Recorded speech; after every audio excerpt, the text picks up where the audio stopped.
social media, and Happy New Year. Happy 2025. I hope everybody had an awesome holidays with the families for Christmas, and I hope everybody had a very fun, but also very safe New Year's Eve. Oh, man, what a way we are kicking off 2025 with what's been going on in the world in just the last 3 freaking days. Can you fucking believe that? Nevertheless, though, it is the first episode of 2025 of the most uncut, unfiltered, and uncensored sports talk show you will find on social media. Now, as always, do not forget to click the link in the description of this video, and there are a barrage of tabs that you can click on, whether you want your information to stay safe so nobody technically acquires them. Be sure to click on the tab that says best VPN ever. I promise you, I use it. It is awesome, and it is worth the money that you pay for it. On top of that, be sure to click the link or click the tab that says True Victory, a veteran-owned, veteran-operated clothing store that sells t-shirts, hoodies, pants, gym bags, accessories. The list goes on and on. I wear True Victory apparel, and let me tell you, I'm in a desert type of environment, and man, oh man, it is. What I wear is lightweight, it is breathable, and it helps with the agonizing sun out here. Oh my God. But when you click on truevictory.com, make sure that you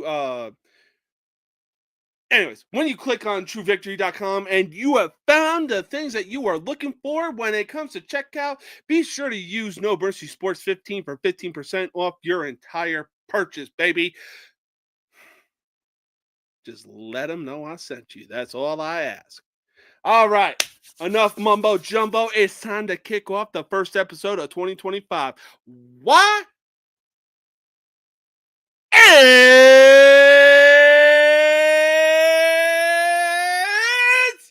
time, yeet, for the most uncut, unfiltered, and uncensored sports talk show you will find on social media. And at the end of the day, you will know whose game this is with everybody saying No Mercy Sports. And on top of that, if you want a piece at the double champ, come get some. I never back down, and I never quit. Just name the time and place, whether you want the WWE World Heavyweight Championship or the UFC Undisputed Heavyweight Championship. Just name the time and place. I don't back down, and I don't quit. 2025 is sure to be a fucking banger. Let's start the episode, baby. Nobody can stop me now.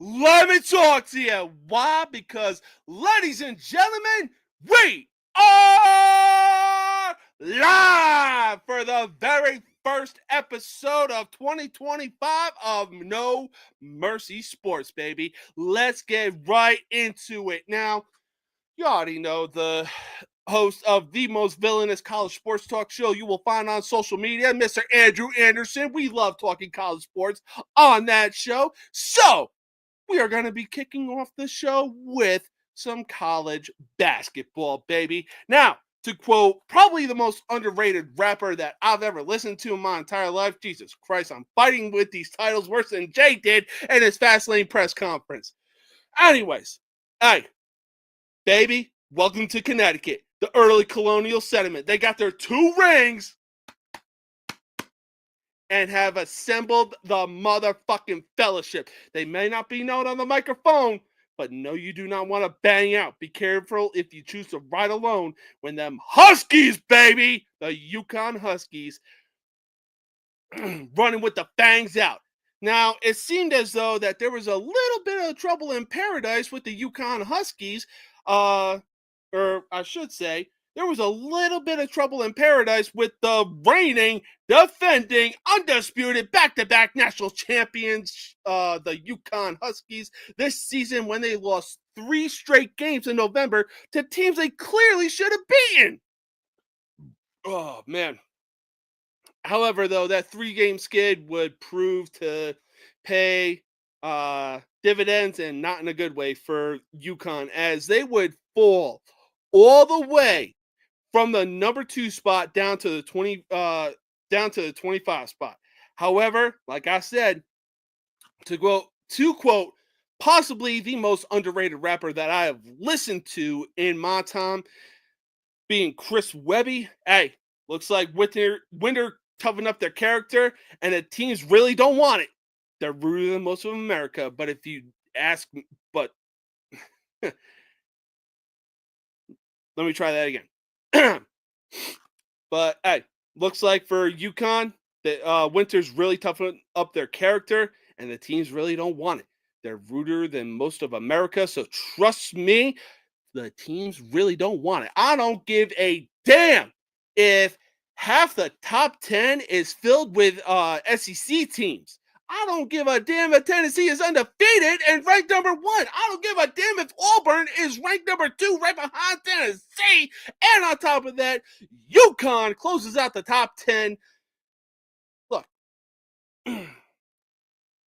I'll just say this. Since their 3-game skid, they have won Yukon has won 7 straight, climbing to 11-3 and sitting at the 11th spot in the top 25 of the rankings. Now, do the Huskies still have a chance to get at getting the coveted 3-peat? Yeah, goddamn right, I think so.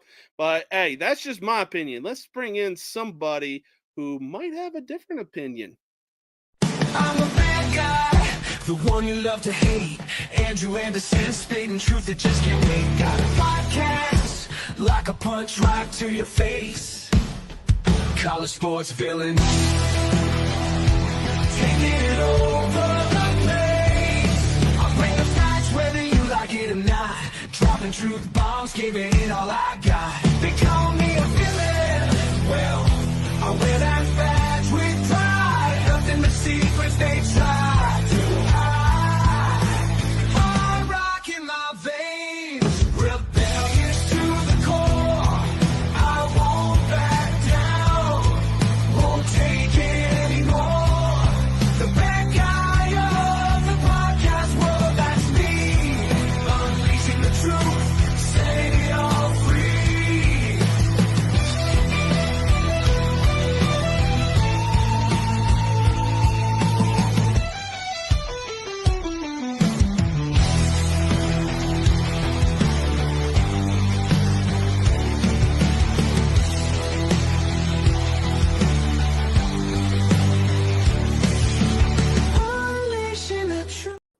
What is good, baby? What is good? Not too much, just getting us shared up out there, brother. Hey, that's what's up, my man. So, like I was just talking about with Yukon Huskies, they lost 3 straight games in November to teams they clearly should have beaten, but I don't know how they lost those games. But since then, they've been on a 7-game win streak, and they have climbed to 11-3, and they sit outside the top 10 rankings. Do they still have a chance at getting the coveted 3-peat? Chance, yeah, sure. It's a good team. It's a long season. I believe they're still favored to win the Big East. They'll be in the tournament, and being in the tournament means you have a chance. So I'm going to answer that question with a yes. Now, ask me if they're going to 3-peat. Okay, so are they going to 3-peat? No. Ooh. Very good team, but there's so many better teams this year than there were the years past. It's just imagine how hard it is to 2-peat and then multiply that by 1,000 to 3-peat. It's hard. It's hard to do. It is. No, I fully agree with that. I mean, on top of that, it seemed as though all was lost when Dan Hurley was selected to be the next head coach for the LA Lakers, but somehow, some way, he turned it down and was like, nah, I'm going back to UConn. We have the better chance to get a three-peat going. We have the talent, and, players coming out of high school are looking at us like, hey, we're probably the next Alabama, like where players want to go to get a high draft pick in the NBA draft. And on top of that, maybe win a national championship or two. So if you're that coach, right, and like you can go and coach the Lakers, the money is there, right? Yeah. But I mean, if you're going to go coach a LeBron team, you're not really going to coach because LeBron's going to do what he wants and he's going to pull rank. So it makes perfect sense Hurley didn't go. Yeah, it really did make perfect sense. And I think him going back to UConn and like, hey, we got a chance at a three-peat, and hey, maybe all the stars are aligned. Why not take the chance instead of going to a team where I won't have a say because I got to listen to a guy that is a self-proclaimed greatest of all time in basketball? Well, when's the last time you heard the words LeBron James and NBA championship in the same sentence? Those years are gone. Yeah. So like that has passed. Like it's not coming back either. So go over there. There's really no core. You got LeBron James. He's going to dictate what to do. You're back-to-back national champions. You're bringing back a ton of talent. And I'm sure UConn's still paying him well. I'm sure he's making over $1 million a year. So he's not hurting for money either. So this decision was the right one, in my opinion. It really was. And I think Hurley is more so doing it for the love of the game. He loves coaching at the college level and everything like that. And he wants to bring in the best players from the country to lead UConn into, college basketball. What's the word I'm looking for? Prestigeness, if that makes sense. Like he wants to make sure UConn is up there with UConn's women's basketball, like how dominant they were in like the 2010s and everything. They're not going to reach that level. That's not, but the prestige is there. UConn's a blue blood. They're the two-time defending national champions. I think he's done pretty well raising them up from back where they were. I mean, he has a chance if he doesn't go to the NBA to be a Coach K type coach. Yeah. So a Bill Self type coach, right? Or like John Calipari type coach as well. Right. Even on a higher level, because I ain't seen no titles in Calipari's trophy case, but so hey, I ain't disagreeing. Like Calipari is definitely a good coach, but man, the NCAA tournaments that he has had to go through have been straight up gauntlets. Well, he's a great coach, and he does nothing but win basketball games. And the Kentucky fan base pushed him out because he didn't win titles. That it goes exactly what I'm saying about the 3P. It's hard to win titles, especially in basketball, because it's not like football where you put together a game plan and your talent. Like if your shot's not falling for one game, you're out. So it's really, really hard. So much credit to him for winning back-to-back, man. But to win 3 in a row, man, you would have to just have the perfect storm. And history says it ain't going to happen. Hey, we shall see what happens when the possibly the greatest tournament in college sports rolls around, being the NCAA March Madness tournament.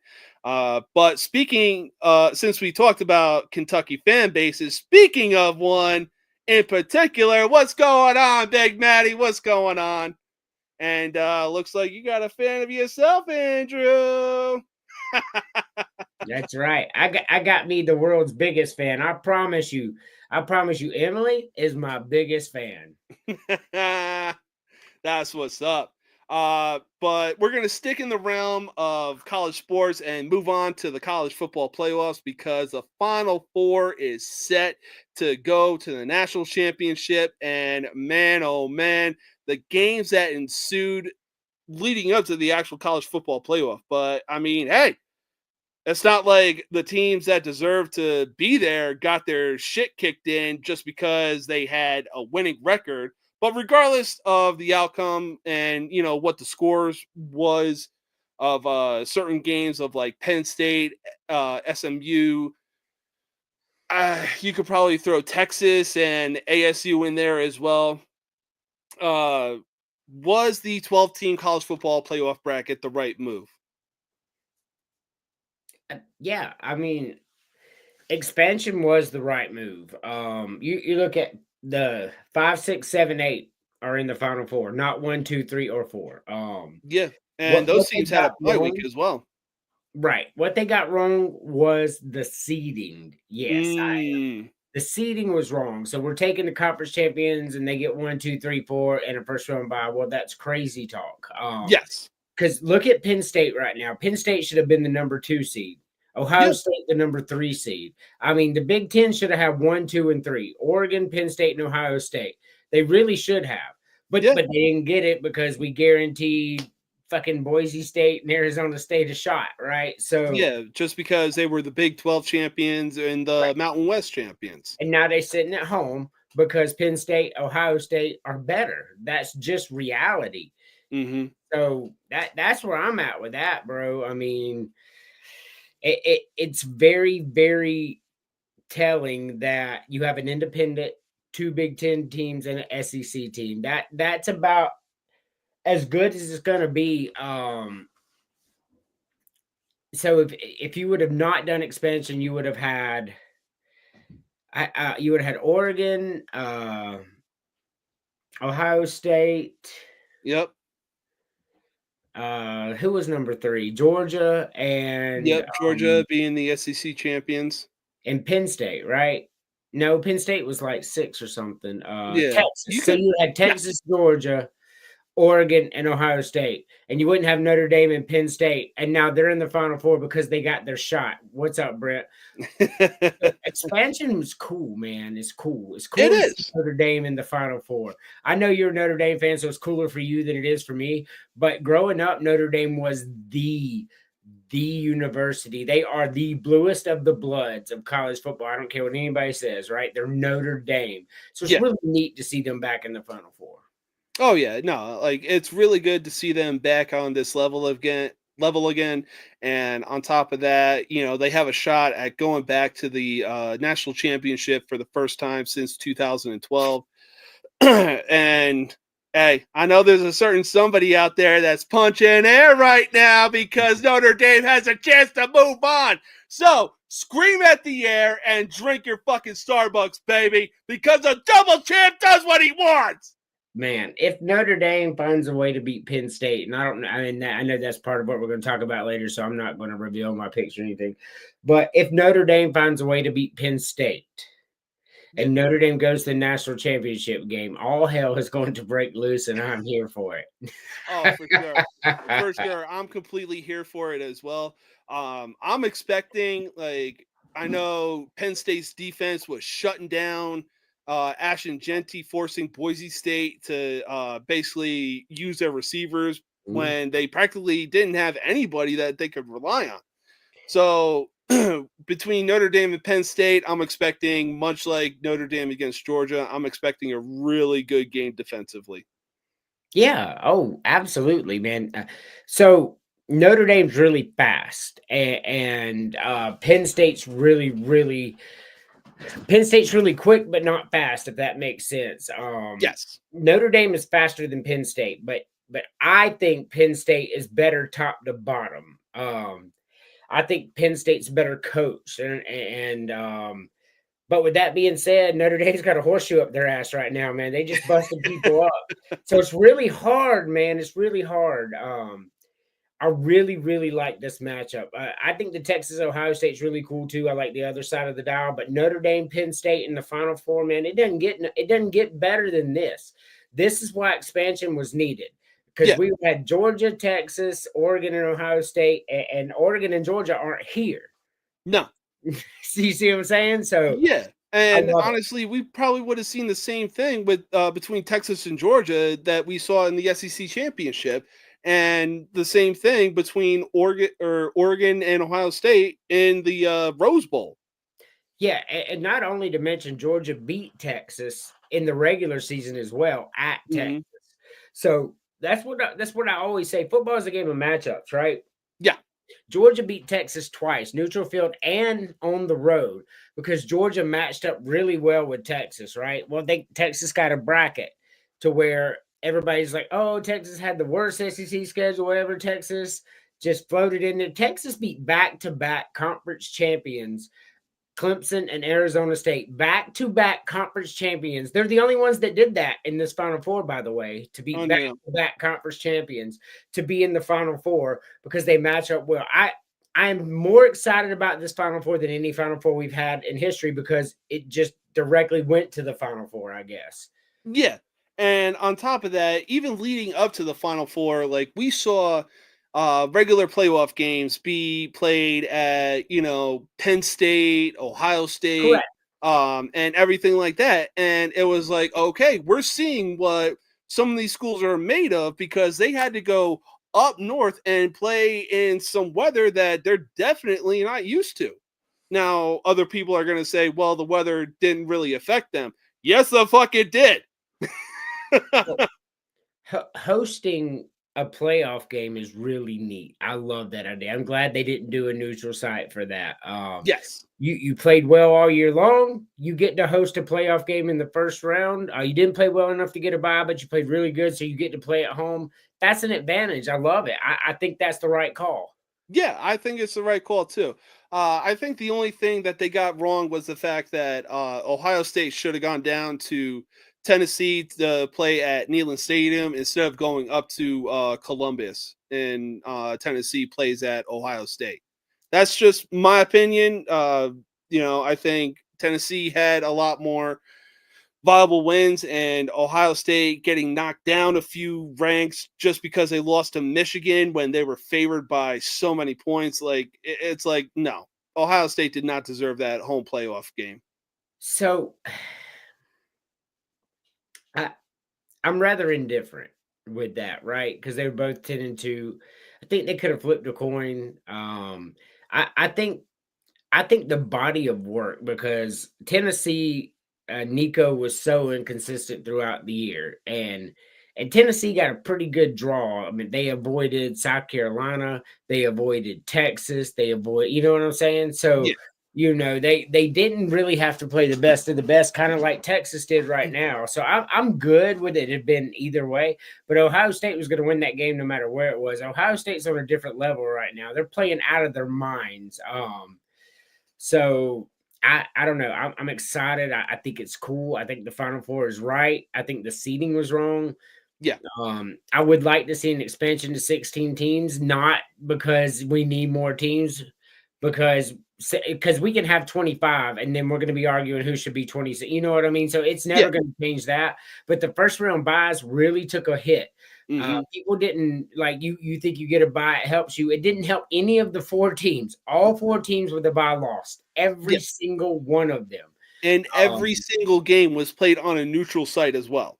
Correct. So the buys are, it's like college baseball. I know you're not big into that, but the teams that get a bye before it usually lose. I think they expand it to 16. Not next year. I think 2026 is the renegotiating year.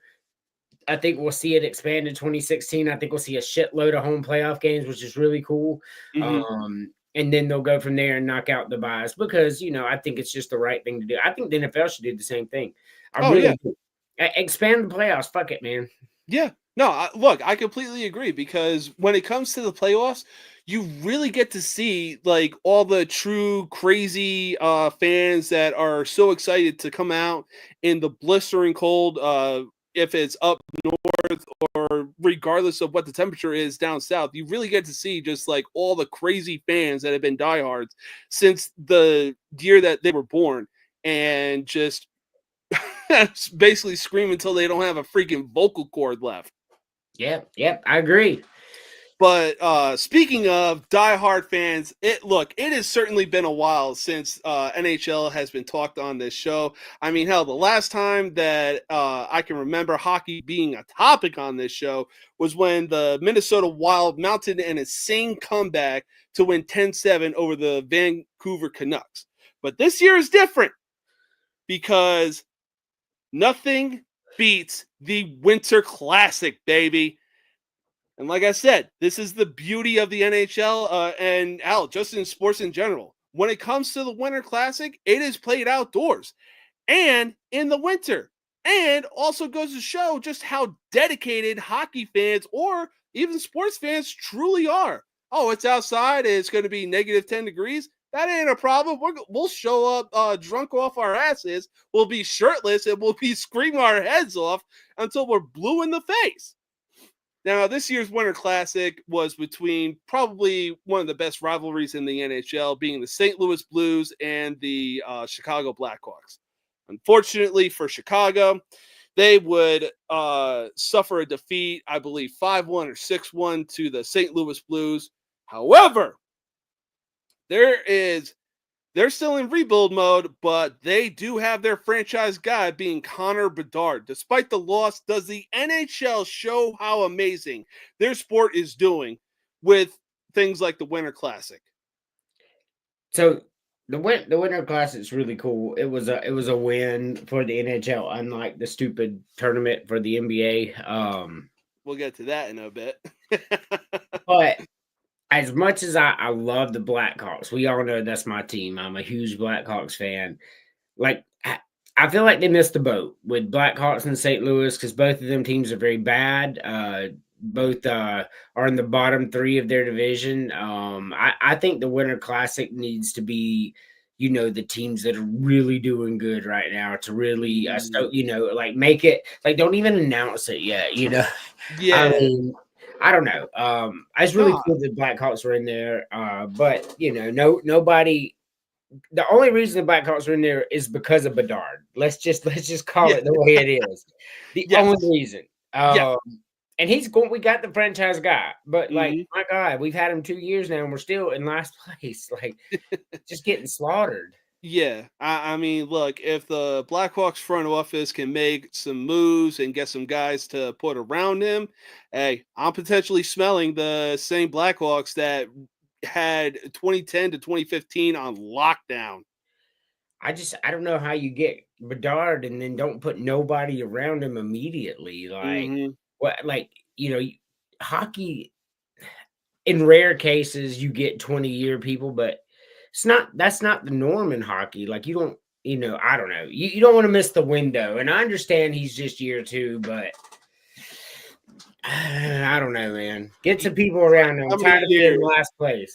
Yeah, it's like, how many years do you expect this kid to really give to this franchise before, he goes on and wants to get a trade to, like, say, the Edmonton Oilers and play with Connor McDavid or fucking the Toronto Maple Leafs with Austin Matthews. Yeah, it's time. Out of all my teams, the Blackhawks are the worst, and it's never been like that until recently. Like, the Blackhawks were always one of the better teams, even when I was young. Do something, bro. Get better. The Winter Classic's awesome. I agree with you 100%. But man, that was a beatdown, and it was not cool. I was not impressed. I wasn't impressed either. I was excited because it was being played at Wrigley Field, one of the most iconic stadiums in baseball right now. And it was played outside. You really get to see just how truly dedicated hockey fans are. But I think for the Winter Classic, they should do, like, oh, hey, the Florida Panthers won, but who's good up north to where we could go there and play outside of the best team in the Eastern Conference? I agree. But I just wish the Blackhawks success, and I hope they put it together.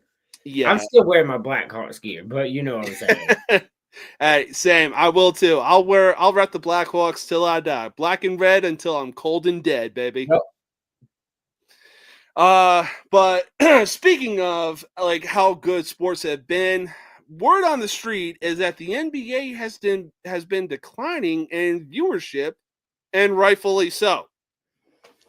Sure, the season is well underway and everything like that, but the NBA is having to compete with the NFL, NCAA college football, men's college basketball, and all that other stuff as far as viewership goes. But thank the basketball gods that the NBA has the NBA Cup to actually be within shouting distance of the kind of viewership that was just mentioned. But when it's all said and done, is it time for Adam Silver to turn over the NBA to someone else who can actually make the sport worth watching again? Yeah. So viewership's been declining for over 10 years. It is the worst sport. People like to talk trash about the NHL. The NHL ratings are better than NBA right now. Not even close. So it's boring. It's the All-Star game every game. Like nobody wants to watch it. Like LeBron is not a superstar. Luka Doncic is not a superstar. It's just you have big men like Shaq, where when the game was physical, stop me anyway. I dare you. And then it was balls to the wall physicality. And now you got Jokic out there who is Shaq like, and you can't guard him based on the new rules. So, this guy's just eating 40, 50, 60. It's awful. I'm not knocking him, but the game is just boring as shit with no defense. Like, it's just garbage, Adam Silver. Your product is garbage. Do something about it. Exactly. And look, like I said a few days ago, we are literally in an era where Defensive Player of the Year is such a meaningless award to where it's like, oh, this guy won Defensive Player of the Year, but he couldn't play any defense in the playoffs. Yeah, no shit, because big guys are basically pulling up from 3-point range and somehow knocking them down. And they're over 7 feet tall.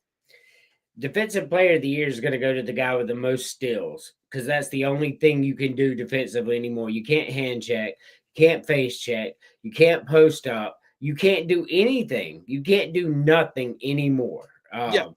Imagine if Michael Jordan played in this era. My God, he'd have 80 points a game. Easily. What would you do? You're not allowed to hand check him. You're not allowed to put your hand in his face. You're not allowed to post up on him. You just have to let him shoot every time. Yeah. It's just unreal that people say that, oh, we're in the most physically talented era of basketball. No, we're in the most boring era of basketball. Like, the only division series that was really worth watching during the playoffs was the Timberwolves versus Denver Nuggets. And that was so physical that Minnesota took the defending champs to 7 games and beat them in their own house. Yeah, I didn't watch a minute of it. Like that's as good as that series probably was. It's just hot garbage, right? Yeah. I like Trae Young. I like the Hawks, but I didn't watch the game this year, to be honest with you. I still yet to watch a game right now. I'll be honest. One NBA game. I've watched NHL game. I've watched college basketball. I've watched NFL. I've watched college football. I've watched it all, but I have not watched any NBA. I've been watching I'm still trying to keep pace with the NHL right now. No. Like, look at college basketball is beating the NBA down in ratings.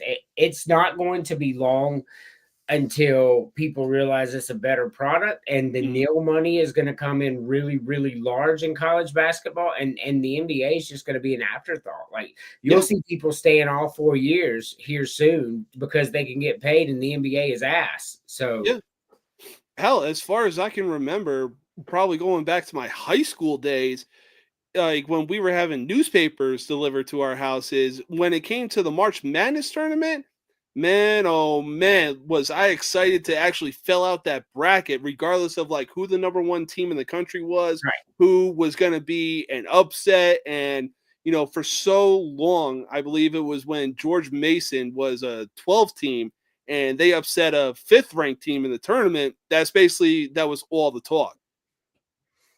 Right. Because the tournament is fun. Mm-hmm. So, like honestly, the NBA playoffs are ass. They should consider going to a tournament s style. Yeah. Like honestly, like I don't know, man. They got to do something. Like they have the tournament style for, hey, we won a cup, but it means nothing. You take that tournament at the end of the year, you place every team from that you keep the first 7 seeds, and then you take the 8 seed down. Mm-hmm. All the teams that don't make the playoffs, you put them in a tournament, right? Yeah. And each side has a tournament, like the Eastern Conference, Western Conference, the Eastern Conference tournament, the Western Conference tournament, and the winner of that one and done tournament gets the 8 seed. That's exciting. That makes about as much sense to me as it already does. I mean, it can be done. Like, it really can, but Adam Silver is so desperate trying to compete with the NFL and college football and everything. It's like, bro, you really got to come up with this stupid ass NBA Cup just to be within shouting distance. Like, and on top of that, you got players that are doing load management, players that are skipping out because their fucking poor little knee hurts. And it's like, what? so Stick a foot up their ass. so the NBA died when LeBron got political, and the NBA sucked his dick for it. And Yes. And what a lot of people don't realize, like I'm not a political guy. We don't talk about politics on the network, but we do talk about sports, and this matters. So he got real political, and he aligned himself with China, and he started telling people about communism and all this. And Adam Silver like started, okay, whatever you want. Well, most of the people that watch sports are not communist liberals. They're just not. That demographic does not particularly watch sports a whole lot. That's just not there. So when 85% of your fan base doesn't like that kind of politics, and you're shoving it down their throat, and then you're like, why is nobody watching? Right. I mean, all you had to do is keep your politics to yourself. Yeah, that was it. You can believe whatever you want to believe. Just keep it to yourself. And they did. So the NFL cut that shit off real quick. They let that kneeling go on for about 2 years, saw those ratings, and said, we're done with that shit. Everybody go stand for the national anthem. Because they made a business decision. They're like, hey, wait a minute. Our demographic ain't watching this no more. We're in trouble. Yeah, facts. I mean, plus on top of that, the last few weeks we've seen guys been doing the Trump dance and everything, and everybody, like, when you go on social media and see what the comments are looking like, it's like, hell yes, we are back. This is like, we love to watch football, we love to watch this sport, we love to watch this, we love to watch that. It's all about having fun. It's not about getting political. So what you're seeing about the politics right now, as far as people doing the Trump dance, like, you ain't seen one Trump dance in the NBA, by the way, because they won't allow it. Yeah. But you see all these players, black, white, straight, gay, and they're all doing the Trump dance, and everybody's like, holy shit, like, we made a mistake. We chose the wrong side. Yes. Because that's just who people are, right? Mm-hmm. You're never going to see the Trump dance in the NBA. There's not one player out there that's going to do it, because they'll be fined and barred, and you'll never see them again. And yes, absolutely. So the NFL, when he did the Trump dance, Bosa, and they're like, they tried to say something to him, and then they saw the ratings for the next 49ers game. They're like, yeah, go ahead and do that Trump dance, buddy. Because at the end of the day, money talks. Oh yeah, even when he crashed Brock Purdy's interview with his "Make America Great Again" hat, and he got fined for it, I guarantee the fact that his jersey sales went up, I guarantee you those jersey sales paid for his fine and then some. Yeah. Not only that, and I'm gonna defend the NFL there. Like, the NFL would have done that for any political hat. They did it for the Obama hat, even back during the kneeling era. They did it. So it is a consistent thing for the NFL to be like, hey, we don't play that game. And basketball is dead. They've chosen politics over sports, and you just need to get away from it. Like, you don't need to do a Trump dance, but knock it off. Yeah, exactly. And let them play defense. Yeah, look, I get it. Politics is one thing, but when it comes to politics and sports, that's never a good combination. That is just, throwing fries into boiling oil and a fire is going to erupt. But at the same time, like, this is why other sports like college sports, the NFL, hell, the NHL, even fucking lacrosse are getting mentioned and looked at so often, because it's like, we love the Cinderella teams. We love the tournaments that happen. We love seeing what's going to happen in the playoffs. You know, we watch the sports for the drama, for the excitement. I mean, look, I will die on this hill and say that the 2016 World Series is the greatest World Series of all time, because we saw two teams that have not been there for so long, and the Cubs forced a Game 7, and in that one game alone, we saw action, we saw excitement, we saw drama. We were seeing every little element that you could enjoy in sports in one fucking game. Mm-hmm. Yeah, I mean, it's, you don't let them play, right? And you don't care about your fan base, and it shows. And you have no. It's just like Burger King coming out and say, "Hey, we don't want the mom to come over here and feed her family. That ain't what we about." What? Like, it's, you don't alienate your fan base, and I advocate for anybody to have whatever politics they want. Like, nobody should hate somebody else for their politics. That's crazy talk. That don't make no sense to me. But with that being said, like, if you're a business and you're out there to make money, people vote with their money, bro. I mean, look at Bud Light. Bud Light did one small podcast and they lost $2 billion over a podcast. Like, you can't mix these things and expect to make money, whether you like their other side or not. Like, it's just bad business. I mean, probably the best joke I saw about Bud Light was the fact that when Bud Light came out and did what they did, they lost so much money and people that drink their product over the course of a week in what AA has been trying to do for nearly a decade, or possibly over a decade. And it's like, that's all it takes? Fucking politics? I mean, Mick Ultra sales went through the roof, bro. I mean, yeah, you know, people want a light beer, right? They don't want all the calories, and they still want to be able to drink. That's reality. Hell, I enjoy good Coors Light. And you were number one, Bud Light, number one, right? And the problem was, it wasn't even that they went political. Like, that's why it's so volatile. They just gave this dude a can of his own. Like, it wasn't even political at all. But it pissed off their customer base, right? Yes. So imagine pissing off your customer base and then doubling down on it for 10 straight years. That's what you have in the NBA. It's crazy. It really is. It really is. And it's crazy to see what the NBA has really become, and they're suffering for it. And again, rightfully so. Like, look, you're trying to compete with other sports that people actually want to tune in and watch, versus like, oh, well, you know, we'll just make these guys the face of the NBA because they're popular. Like, no. Let me ask you a question. Would you rather watch Lakers and Celtics, which is a big brand, or Duke and Kansas?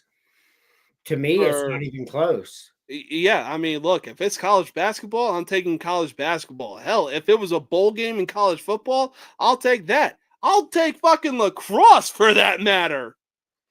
I'm not going to go that far, but I'm watching college basketball over NBA. I don't know enough about lacrosse. Like, I don't know how you score. I don't know. Like, I see them throwing the little thing, and I'm just like, okay. Like, I just don't know enough about the rules. But it's essentially hockey played on grass, and like, it's a really high pace game, but it's definitely worth watching. The NBA was so good.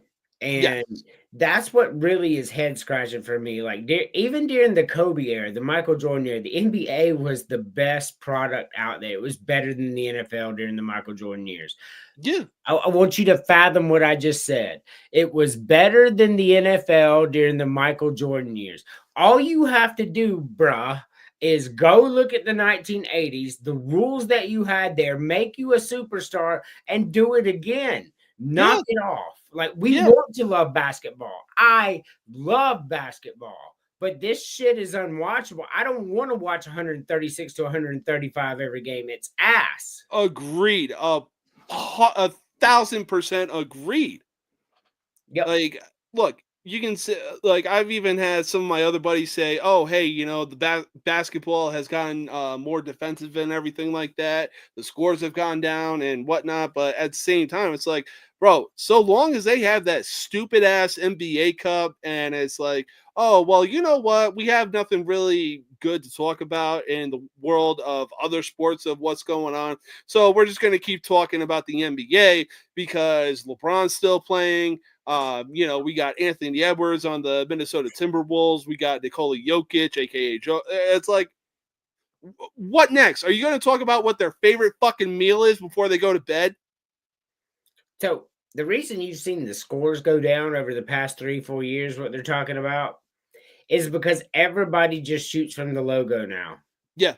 I mean, that, like, there's no inside game, and that's actually what's fun. Watching Michael Jordan drive to the basket and do some magic and dunk, or an amazing layup, or stop dead tracks and pull up jumper. That was the fun of the game, not hitting threes. Threes aren't fun unless the inside game is there. Like, you're inside, then a big three. Oh my God, it's tied. Not 3-3-3-3-3. It's boring product. Listen to what your fans are telling you. Exactly. Boring. I mean, it's really unreal to see what the NBA has become and what sports are stepping up and just becoming more popular now than they have since the MJ and Kobe days. And look, I get it, you know, the NFL wants to make everything safe, but there's a lot of things that they need to look into as far as like roughing the passer and everything like that goes. But speaking of the NFL, we got some topics that we need to talk about, and some of them are pretty good ones. For now, we're going to take our first commercial break, and we will be back in less than a minute, y'all.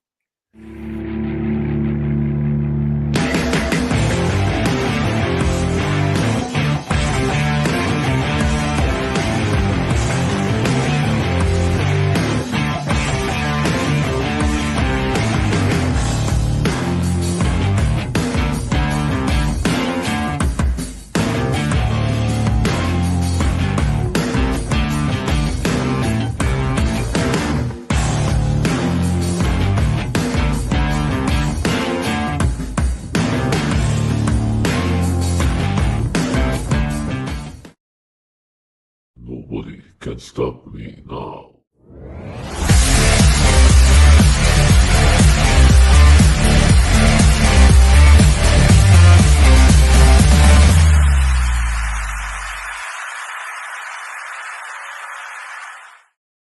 All right, we are back. We got SmackDown 2025 on. I got the Chicago Blackhawks versus the Montreal Canadiens on right now. But big topic of what's been going, some of the topics that are going to be talked about right now are the NFL. More specifically, what's been going on with the Chicago Bears and the MVP race. But let's talk about Chicago. The Bears' offensive line is going to have go into witness protection by the end of the season because of how many times Caleb Williams has gotten sacked this season. Williams is a few more sacks away from passing the amount of sacks David Carr had in 2002. I want y'all to understand that are tuning in right now. Caleb Williams has such a trash offensive line, he is nearly close to passing David Carr in 2002 when the Houston Texans became a fucking football team. So either changes need to be made in the front office, or the Bears front office needs to get their heads out of their asses and invest in a fucking O-line, for crying out loud. Something I've literally said when the Bears still had Justin Fields and could have used their first pick on another offensive weapon, and on top of that, build their offensive line. Now, going into this draft, there it is coming up. Should the Bears look into investing in a offensive line to protect Caleb Williams? So here's the thing that bothers me about it. If you go and you look, and you can make trades, you can sign free agents. Like, you don't have to rely on the draft. You can still get you a skill player. But I mean, you brought in Caleb Williams, and now everybody's like, Caleb Williams is trash. Well, you're ruining him. You're ruining his legacy. To your point, kid's running for his life. He has no time to throw the ball. He has nobody open, but yet he's trash like that. That's crazy talk. That the kid is good, but the Bears are terrible. And it doesn't help that they're in a division where the other 3 teams are in the playoffs. I mean, that's got to be rough. You know what I mean? You're in the toughest division in football, and all 3 teams, like, you got the Lions 14-2, you got the Vikings 14-2, and you got Green Bay 11-5. And that's the division you're in with no offensive line. Stupid. Yeah, it really is. I mean, look, I get it. People are probably going to say, oh, well, you know what? Caleb Williams came out of USC with an offensive line similar to that of what the Chicago Bears have. The NFL is a far different level than college football is, especially for some schools. And while Caleb Williams had a Heisman Trophy winning season and everything like that, his numbers speak for themselves when he was at USC and everything like that. Like you said, the kid's been running for his life, regardless. Even when they were at 4-2, he was still running for his life. Yeah, so fathom that. They haven't won a game. Nope. And I mean, they haven't won a game in 10 games. Yep. 10 straight losses. Yeah. 10 straight losses since that dipshit, Tyreek Stevenson, wanted to go ahead and gloat to Washington Redskin fans, and the Bears lose on a Hail Mary. They have not been the same since that game. No. The Bears are not a good team. The Bears are not, I mean, well, obviously they weren't well coached because they're looking for a coach. Yeah. Their defense was bad. Their offensive line was terrible. I don't even know who their wide receivers are. Like, you can't just go out and get a Tom Brady and put ass around him. Like he still requires protection and somebody who can catch the football. Yeah. I mean, a perfect example is essentially Drake May with the New England Patriots. His 2 top receivers are tight ends, being Austin Hooper and Hunter Henry, and he's got Ramondre Stevenson in the backfield, and their offensive line is straight fucking ass. Mm-hmm. But people are saying, oh, well, you know, Drake May didn't work out, so it's time to look into another quarterback. What? So, Mac Jones was ass. Drake May is not. Let's not get it twisted. Yeah. I think Drake May is going to be just fine. New England's on a huge rebuild. They let Bill Belichick run it for so long, and then they took the power away from him. And then it started going down when they took the power away from him because the guy knew what he was doing, and then called him a problem. Yeah. Like that, something, they're not telling the whole story about New England. So, Tom Brady left. I don't know. I mean, look, there's 2 sides to every story, and I will say this, I will give credit to the Patriots where it's due. You know, they did make the playoffs when Mac Jones was under center and everything like that, but when they matched up against Buffalo, they really had no business being in the playoffs. No, they didn't. They're just not. They're not in a good spot right now. They're the Patriots of the '80s right now. Yeah, yeah, and same thing with the Bears. Like, they are just complete ass right now. They really need to look into making some trades so that they can build their offensive line, protect the guy that they really thought is the face of the franchise and the best quarterback that was in his draft class and everything like that. And like, yo, if you can do that and get a few more offensive weapons, y'all might be set and making a bigger run than y'all did in 2006. Well, agreed. So we'll see what happens come draft time. But for right now, there's a lot of other things that are going on. Potentially in the MVP race.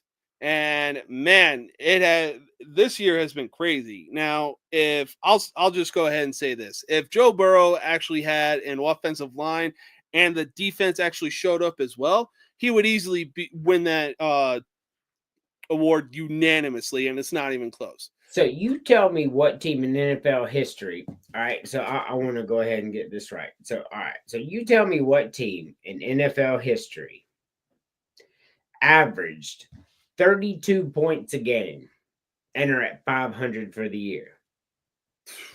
Tell me one, because it doesn't exist. That defense is god awful. It is. Like the offense is putting up 32 points a game and they lost 8 games already. That's insanity. Yeah. Hell, like I'll even look, I already know Sam Darnold is going to win comeback player of the year and everything like that because 2 years ago, that dude's career was considered dead to rights. But I'll make an argument that Baker Mayfield should even be in the MVP discussion right now, the way that he's been playing. He's top 3 in passing yards. He's top 3 in touchdowns this season. And he lost Mike Evans and Chris Godwin over the course of a few games. And God bless the kid. He's doing everything he can to make sure that Tampa still walks away with a win. And right now, man, the NFC South is a toss-up between the Buccaneers and the Falcons. So it's really not because at the end of the day, win and you're in. Yeah. If you're Tampa Bay, right? And the Bengals still have a shot at the playoffs, albeit Denver has Kansas City, and Kansas City's already said they ain't playing nobody. Yeah. So all Denver has to do is win. They're 9-7, and they go 10-7, and they're in the playoffs. Yep. I mean, that's it. Yeah, it's crazy what's happening that the Broncos, Bengals, and Dolphins need to do in order to make the playoffs. So I just want to point out on your show before the season started, I said the Denver Broncos were going to win 9 games. And you and Max said that was the craziest thing you've ever heard. And I was like, the Denver Broncos are good. I'm confused where y'all are coming up with this. And Max said 3 wins.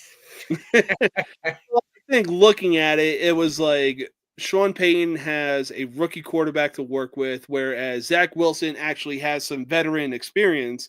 But it's like, is that dude. Hey, I'll eat my words. That dude, that kid is playing his fucking ass off. Yeah. And the Broncos have had a few rough games here and there over the course of this season, but man, Bo Nix is definitely him. I mean, like I told you the Broncos were going to be good. And and now they have a chance to be a serious dark horse to sneak into the playoffs. So all Sean Payton needs to be successful is an above average quarterback, because that's what Drew Brees was, just an above average quarterback. He didn't have that in Russell Wilson. Russell Wilson was a below average quarterback during his time at Denver. Yeah. And Bo Nix is an above average quarterback. Mm-hmm. And so you insert Sean Payton with an above average quarterback, you have a playoff run. Yeah, absolutely. And I mean, hell, on top of that, Drew Brees, like you said, was above average, but he had some offensive weapons to work with and everything like that. And he could make the passes despite the fact of what his height was. Russell Wilson, he was only good in Seattle because of the weapons that he had offensively and the Legion of Boom defense as well. And one of the best offensive lines we've seen in the NFL in recent years. That too. Yep. But, I mean, look, Joe Burrow aside, then you have Saquon Barkley, who is literally running away from the running backs in this league, leading the league in rushing yards. But aside from that, the real talk comes down to Josh Allen and Lamar Jackson. While Lamar Jackson has the better numbers than Josh Allen does, statistically speaking, Josh Allen has been leading the Bills on probably their best season in, I want to say 2021 when they faced the Chiefs in the divisional round. But when it all comes down to it, should Lamar Jackson be the back-to-back MVP or should Josh Allen get the award? So much like the Heisman Trophy has become over the past 15 years, this is a quarterback award now because it's Saquon Barkley gets 102 yards, right? Mm-hmm. He breaks Eric Dickerson's record. Yeah. In the modern day, Yeah. pass happy offense. If he breaks that record in a pass happy time for NFL, that is more impressive than what Lamar Jackson and Josh Allen have done. Yeah, even I Joe don't care Burrow what as well. He deserves the MVP. However, I agree with you. It's going to come down to Josh Allen and Lamar Jackson. Though, like Goff should definitely be in there too. Crazy talk. We're not talking about him. Hey, I'll make an argument for Baker Mayfield to be thrown in there. So I will not. Fair enough. Josh Allen, you take him off the Bills. What's their record? Definitely not what it is right now. And you can say the same thing about Lamar. Debatable. If they still do have Derrick Henry, then I think they are just a little bit above average. So at this point, numbers are similar, really. Win totals are similar. Who means more to their team right now? Very true. Josh Allen means more to the Bills than Lamar Jackson does to the Ravens, and that's crazy talk. Like, I'm saying it, and at the same time, I'm saying that's crazy talk. That's just how good of a season Josh Allen has had. Yeah, and he is responsible for the Chiefs' only loss this season as well. And it makes me sick because Lamar Jackson is my favorite player in the NFL. Like, you know that. You've known that for over a year now. Oh, yeah. He's my favorite one, but I think you got to – he deserved it last year too. Make no mistake. Nobody was even close to him last year, so y'all can kick rocks with that argument. But this year, I'm going with Allen. Yeah, I'm definitely going to have to go with Allen as well. Should have it, but in the scenario, because you're correct, it's going to be one of them two. I'm going with Allen. Yeah, I'm definitely going with Allen as well. Look, Lamar has the better numbers, and it is mostly due to because he has Derrick Henry in the backfield.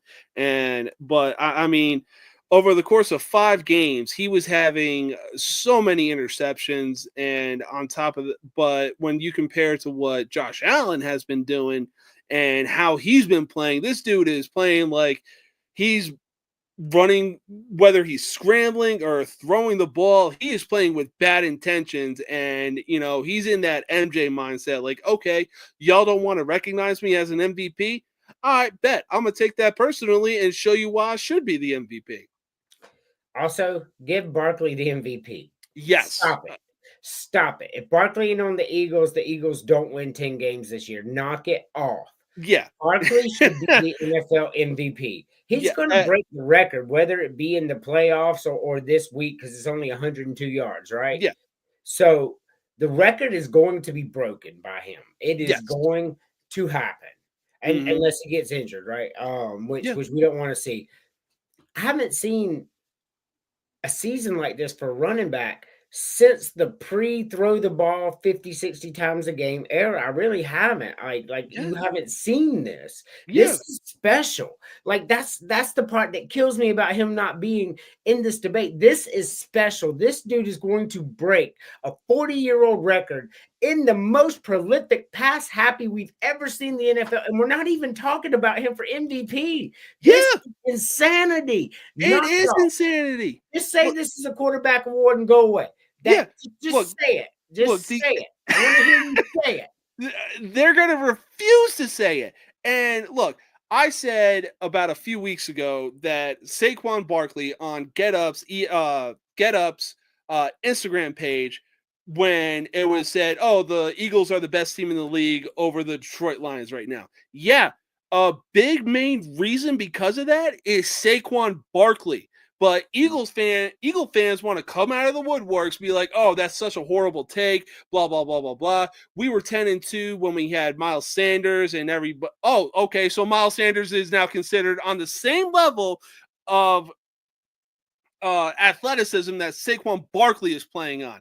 Oh, we also have the best defense in the league, and we also have better offensive weapons. Okay, so then let's put them in the same ranking of MVP that Saquon Barkley is in right now. Because look, like you said, there is no way in hell the Eagles are where they're at if they don't have Saquon Barkley. So to their point, the Eagles were a good team before Barkley. Yeah, they were.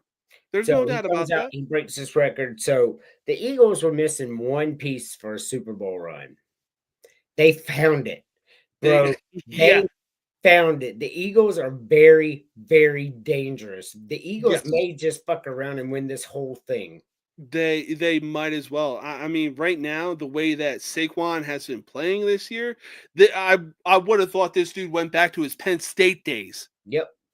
Out of his mind. That is just how prolific he is playing right now. Agreed. He should be the MVP. He really should, but unfortunately, it's more than likely just going to be going to either fucking Josh Allen or Lamar Jackson because it's such a quarterback happy type of award. Yep, 100%.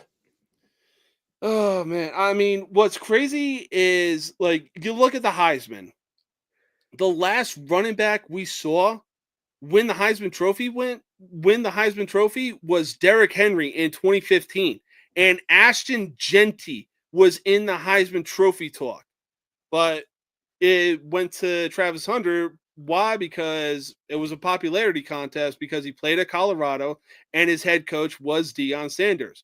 So here's who is number 3? Oh shit. Oh my god. I don't think it was Shedeur Sanders. No, it was not. Do you remember? It was another quarterback. I know that for sure. It was? Oh, man.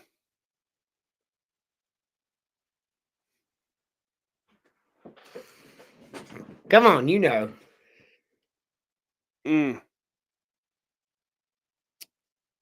Fuck, who was in it? This is going to kill me. Ashton Genty. Dylan Gabriel. Correct. So this is where I agree the quarterback should have won the Heisman this year. Dylan Gabriel should be your Heisman winner. Yeah. And let me tell you why. Competition matters. Genty had a fantastic season running over Mountain West teams. That's impressive. You wouldn't have done it in the Big Ten. You wouldn't have done it in the SEC. All right. Yeah. Then you take Travis Hunter, you're like, oh, well, he was top 5 receiver, top 5 quarterback. First of all, no, he wasn't. Yeah. Second of all, the level of competition in the Big 12 is not much better than that of the Mountain West, if at all. No. So you can't even say that Travis Hunter played better competition than Ashton Genty because the Big fucking 12 was super fucking ass, and that's just the way it was. Yeah. Dylan Gabriel. I will say this: you put Ashton Genty on a Big Ten or SEC kind of team, I guarantee you he puts up the same numbers or even breaks Barry Sanders' all-time rushing record. That's crazy talk. That's crazy talk. No, he wouldn't. Hey, look, regardless of what the score said between Penn State and Boise State, Ashton Genty was still putting up numbers in that game. Mm-hmm. So what I meant, like, Dylan Gabriel, with some controversy, beats Ohio State, beats Boise State, beats Penn State, beats Ohio State again. I mean, loses to Ohio State in the rematch. Yeah, there you go. I was like, what game did you watch? But they didn't duck anybody. They didn't have an easy path like Indiana did to get there. Mm-hmm. Right? Dylan Gabriel deserved the Heisman this year. I'm standing on it. And I'm not give the quarterback the award kind of guy. I'm not at all. But competition has to matter. Or otherwise, we're going to get people like Tim Tebow going to play in the Mountain West, throwing for 500 yards a game, running for another 300 yards a game. They're just going to win the Heisman every year. Yeah. I mean, look, I still think Ashton Genty should have gotten the Heisman regardless because he had easily better numbers than Travis Hunter did. But yeah, it should have came down to Dylan Gabriel and Ashton Genty instead of Travis Hunter and Ashton Genty. Right. I agree. But I mean, it's been like this season has been crazy. But what's even crazier is just the MLB free agency. We are just months away before the regular season or before opening day kicks off. Sorry, that is just such a force of habit when you're talking about college football and everything like that. But we are so damn close to opening day, and certain teams wasted little time taking to the MLB free agency market. I mean, after the Yankees lost Juan Soto to the New York Mets, they immediately took to the market and ended up bringing in Cody Bellinger, Brewers closer pitcher Devin Williams, and even Yo Braves pitcher Max Fried. And now, most recently, Paul Goldschmidt from the St. Louis Cardinals. But it don't stop there. Because after losing Cody Bellinger, the Cubs went out and got Kyle Tucker from the Houston Astros. Now, essentially, after losing Kyle Tucker, the Astros were like, all right, bet. We're just going to go ahead and get first baseman Christian Walker from the Arizona Diamondbacks and Isaiah Paredes from the Chicago Cubs. Christian Walker's a Gamecock, by the way. Is he really? Yep. Good for it. Wow. I did not know that.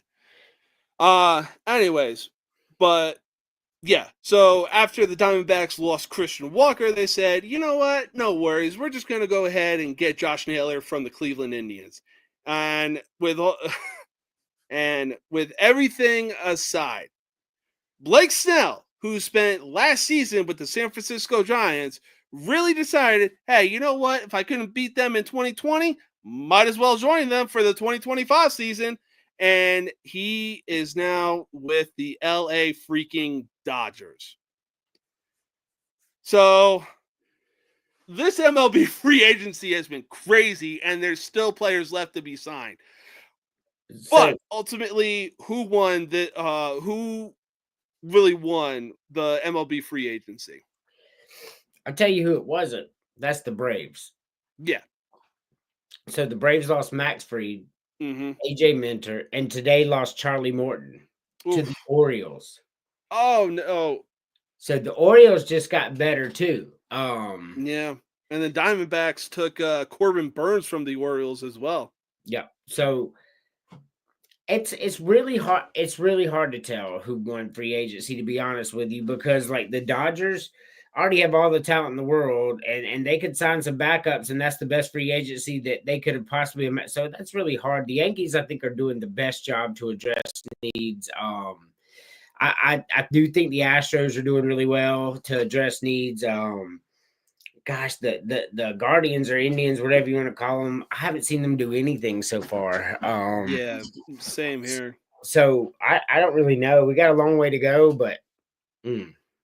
Yeah, and on top of that, it's only a matter of time before, the MLB draft comes up and teams are looking at these young kids in college or even the the minors and everything like that. So, man, this year is going to be definitely a year to watch.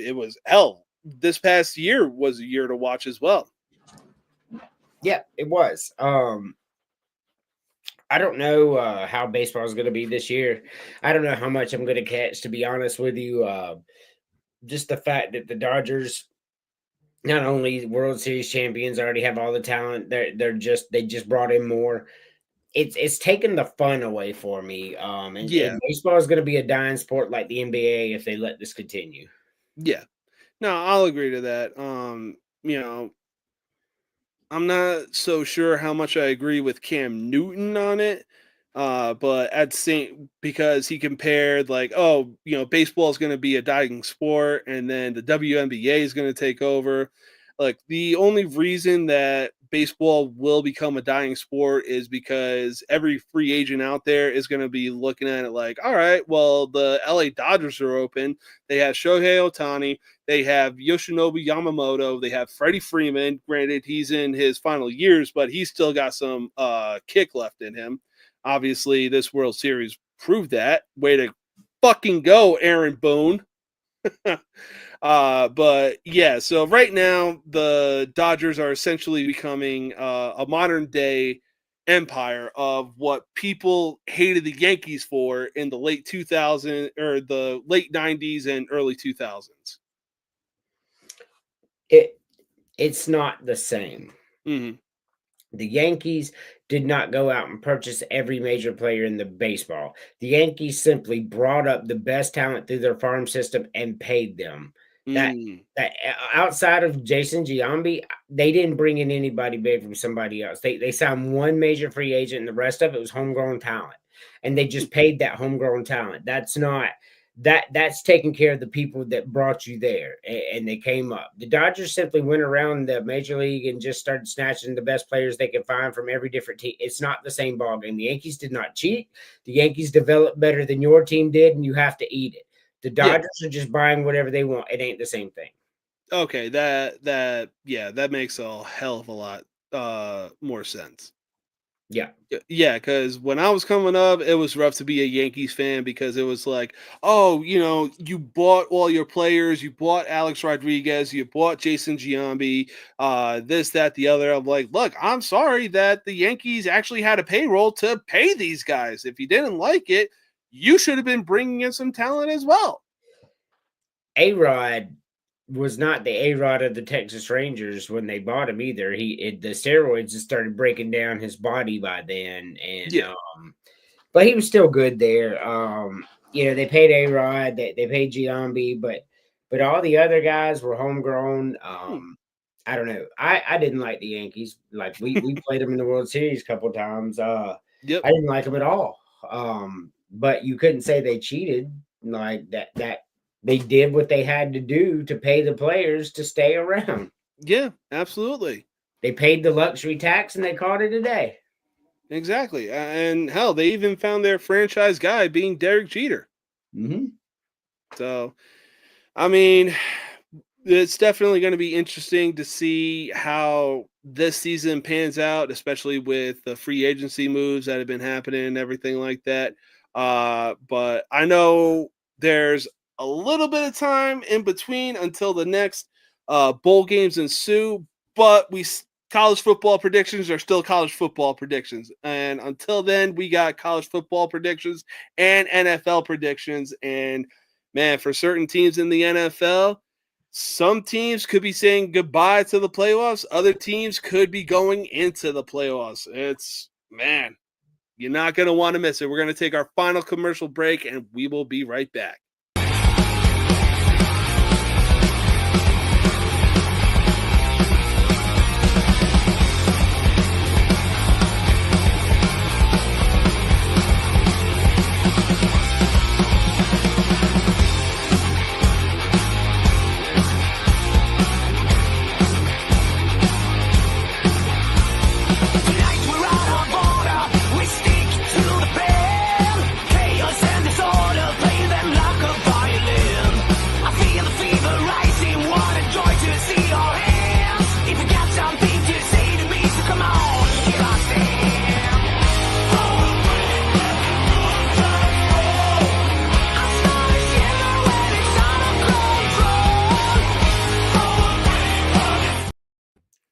All right, we are back, and man, oh man, Terry. Oh boy, what we talking about, Terry? Huh?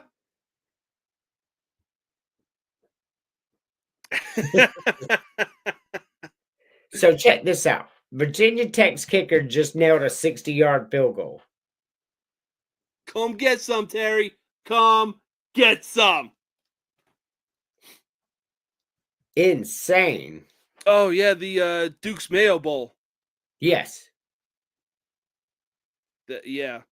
Hang on, I'm looking at. I'll tell you what. I saw. What was the game? Texas State versus North Texas. Man, talk about coming down to the wire. Who But won that game? Texas State. Oh, I know. I was like, damn. I really thought that Texas was gonna, or North Texas was gonna walk away with that win. But hey, it is what it is, and that's the beauty of the bowl games right there. it is. It really is. All right. So hang on. 19, there we go. All right. So tomorrow we have the Bahamas Bowl between Buffalo and Liberty. Buffalo is going into this bowl game sitting at 8-4, and Liberty is going into this bowl game sitting at 8-3. Give me Pete Lambeau, because he took over this program in the offseason, brought in a couple pieces in the portal, and now they're in a bowl game. Give me Buffalo. Pete Lambeau finds a way to win this game. Yeah, and hey, the only dude I can actually remember coming out of Buffalo was Khalil Mack. Mm-hmm. That's crazy. Yeah, right now we already discussed this yesterday on Yo Show. Oh, hang on, we got somebody backstage right now, and here he is.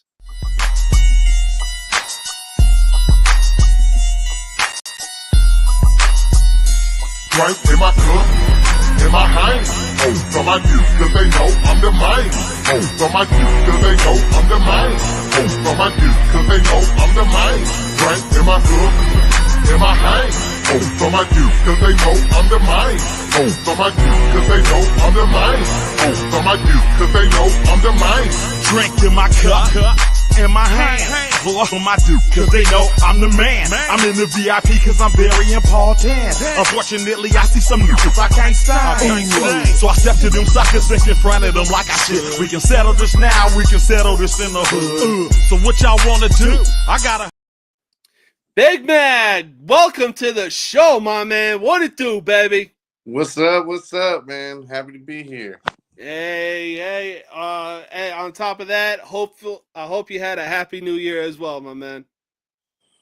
Oh yeah, all I did was sleep. Reasonable. So right now we are currently making some bowl game predictions.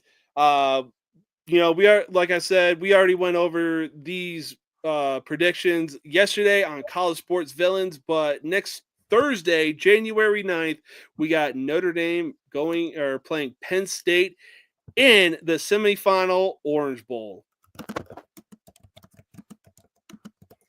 So I went on YouTube. I watched Penn State. It's going to be a really good game. It's going to be a really good game. All right. Now I thought again, seeing they were very what was it? Notre Dame capitalized on the opportunities that Georgia represented. Yeah. Presented it to them, and they took it as a gift. I absolutely get it. But I still think this is going to be a good matchup. I'm now, like, I was confident in Notre Dame yesterday. I'm now on the fence. I'm more leaning towards Penn. Ooh, okay. I mean, so I watched 6 different games from Penn State, like on YouTube this morning, and they play a complete game in all phases. So I mean, Notre Dame plays really well, but they fuck up here and there. Mm-hmm. And that's where Penn State could possibly capitalize on them. I don't know, but it's going to be a good game. It's going to be for sure. I said it. I said it probably week 4 of the college football season that Penn State was the number 1 team in the country. I had them number 1 4 weeks in a row. And I'm still standing on that. Penn State's going to beat Notre Dame. They're a better team top to bottom, and I feel like they're a better coach team as well. James Franklin is the most underrated coach that they never talk about in college football, and it's insanity. Give me Penn State at 27-17. Reasonable. I mean, look, I like how Penn State matches up, I like how both Notre Dame and Penn State match up against each other. But I think that ultimately, like I said yesterday, Notre Dame is going to be carrying that wave of momentum that they had in that win against Georgia, and they might, or they will walk away with that win over Penn State, advancing to the college football national championship. We shall see. we shall see indeed. Hey, I'm expecting nothing less of a shootout for this game. I mean, I don't think I expect the opposite. I expect it to be it's going to be a blow for blow, blow for blow, blow for blow, and it's not by that I don't mean points. I guarantee the fourth quarter sees more points than any other quarter. Yes, I will wholeheartedly agree to that. It's not going to be a high scoring game. 27-17 is top. That's the highest point total they're going to get. And I only give them that because Notre Dame defense be suspect sometimes against a good running team. So very true. Look at Northern Illinois. Very true. All right. So next game up on Friday, Ohio State playing Texas in the Cotton Bowl. Ohio State. Ohio State. No bias.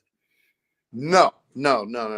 So I mean, unfortunately, I'm on the feed now for Ohio State, and yeah, bro. Ryan Day came out. He did a whole, I guess, conference call with all of the main supporters of the team or whatever, and yeah, they're talking some big shit. I'm looking forward to it. I think they can win. Like, I mean, Texas has looked great a lot this year. Okay, and surprise, surprise. I got my betting app. It says the most teams that I bet on this year.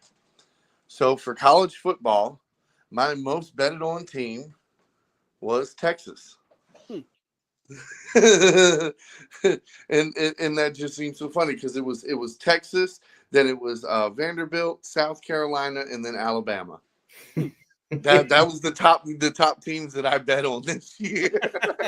So if you bet on South Carolina, they were 10-2 against the spread. You won some money. Did. Yeah. So South Carolina was a good bet this year. Hell yeah. Oh, yeah. I mean, that's what I'm saying. So I definitely did well, a lot better than I did last year in college football, as far as my bets hitting. But I'm taking a hit this year on the NFL. I think it's because I've split so much of my time instead of just all of it on the NFL. But regardless, I mean, look, I am all for it. I can't wait to watch this game. I am freaking excited as hell. But yeah, give me Ohio State. Not so fast, my friend. Football is a game of matchups, and that's what you're going to get every single week. Where Texas is going to win this game, Ohio State is going to want to run the ball, and that's what they like to do. And they cannot run against that defensive line. So now Ohio State has to throw the ball. Well, those Texas cornerbacks, woo, them boys are fast. I don't know if you've seen them out there, but they are lightning. Let's not forget, Arch Manning has the greatest cheat code. Smith, for Ohio State's a wide receiver, that motherfucker is fast. So let's talk about how fast Texas defense is. All right, so they're gonna put the best cover corner on him, and they're gonna put a safety spy. They're gonna force you to throw the ball somewhere else while that defensive line is in your motherfucking face in under 3 seconds. No, Ohio State's a great story. They beat the hell out of the undefeated #1 seed. But that was farce. It was fallacy. It was an illusion. Texas is going to win this game. They are faster on the edge and they are better on the lines. Give me Texas. I mean, look, I could not agree more, especially with what is being said about Texas. I mean, look, Nick Saban's been saying it all freaking year. You win the game in the trenches when you have an offensive line and a defensive line. Well, you know what? Texas has both of those things. And as far as I'm concerned, Quinn Ewers could have been able to watch all the entire Godfather trilogy with the amount of time that he had to stand in the pocket. Yeah. Just saying. Yeah. All right. So next we are moving on to some NFL predictions, and there are some playoff hopes on the line. But I believe that you are going to be getting going. Yes, I'm going to go and get with the boy real quick. I appreciate you having me on. I'm going to watch the rest of the show. Sounds good, man. Enjoy the rest of your Friday night and hope you have some fun. Before I go, Mac, how about them Broncos? Y'all have a good night. What do you mean, how about them Broncos? How about them Commanders with the better record? No, you brought that up after. I said the Broncos were going to win 9 games this year, and you said that was the craziest shit you've ever heard. On this show. 100%. Like you said, I am still baffled of how bad that offense has played this year, but still has won games. It's the Sean Payton effect. It really is. Have a good night, guys. Hey, enjoy the rest of your night, my man. Oh, there we go. All right. So before we get to making some NFL predictions, if you want to tune in every Thursday night at 8 p.m. Eastern Standard Time for College Sports Villains, hey, be sure to tune in every Thursday night at 8 p.m. Eastern Standard Time. But man, oh man, the NFL, the way it stands right now, I mean, look, we talked about this earlier. If Joe Burrow actually had an offensive line and a defense that would actually show up, he would win the MVP unanimously, and it's not even close. The way that fucking Saquon Barkley has been playing, leading the league in rushing yards, is absolutely insane. But ultimately, I really think that the MVP is really going to be coming down to Josh Allen or Lamar Jackson. But who deserves the MVP more, Josh Allen, or are we going to be seeing Lamar Jackson win back-to-back MVPs? I mean, again, so this is the whole narrative. Like, any way you want to flip it, okay? Let's be honest here, okay? Josh Allen does have a lot of talent around him. The bullshit that I've heard this week, that like James Cook isn't a top 10 running back in the league, is fucking nuts. Okay? Yeah. That Shakir isn't a top 10 quality wide receiver, again, nuts. Amari Cooper, Curtis Samuel, like you got Dawson Knox, you got fucking it's Dalton Kincaid. Yeah. You like and Knox and that's what I'm saying. And then you got Ray Davis, and then you got Ty Johnson. I mean, bro, I can name multiple guys on every position that Josh Allen has. Okay, he is not out there. And then he's got not one but 2 bookend tackles. Okay, and Brown and fucking what's his name, Dixon or whatever, his left tackle. But regardless, 2 bookend tackles blocking for him. Okay, so again, like for me, his offense has been, in as far as talent wise, he's top 15 every year. He's got top 15 talent around him. We can easily name 15 teams that has way less talent, you know what I mean, around their quarterback than what Josh Allen has. Yeah, but at the same time, if you were to put somebody like Zach Wilson in under center with that kind of offensive talent that the Bills have, do you think that they still sit at like 10-3, 11-3, or 10-4?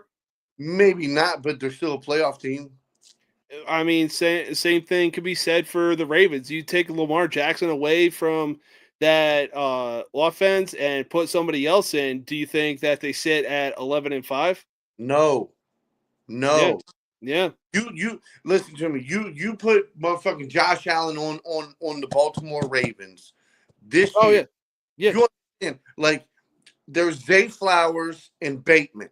Mhm. Those are wide receivers. Yeah, No, we have no other, and Bateman's not even a household name.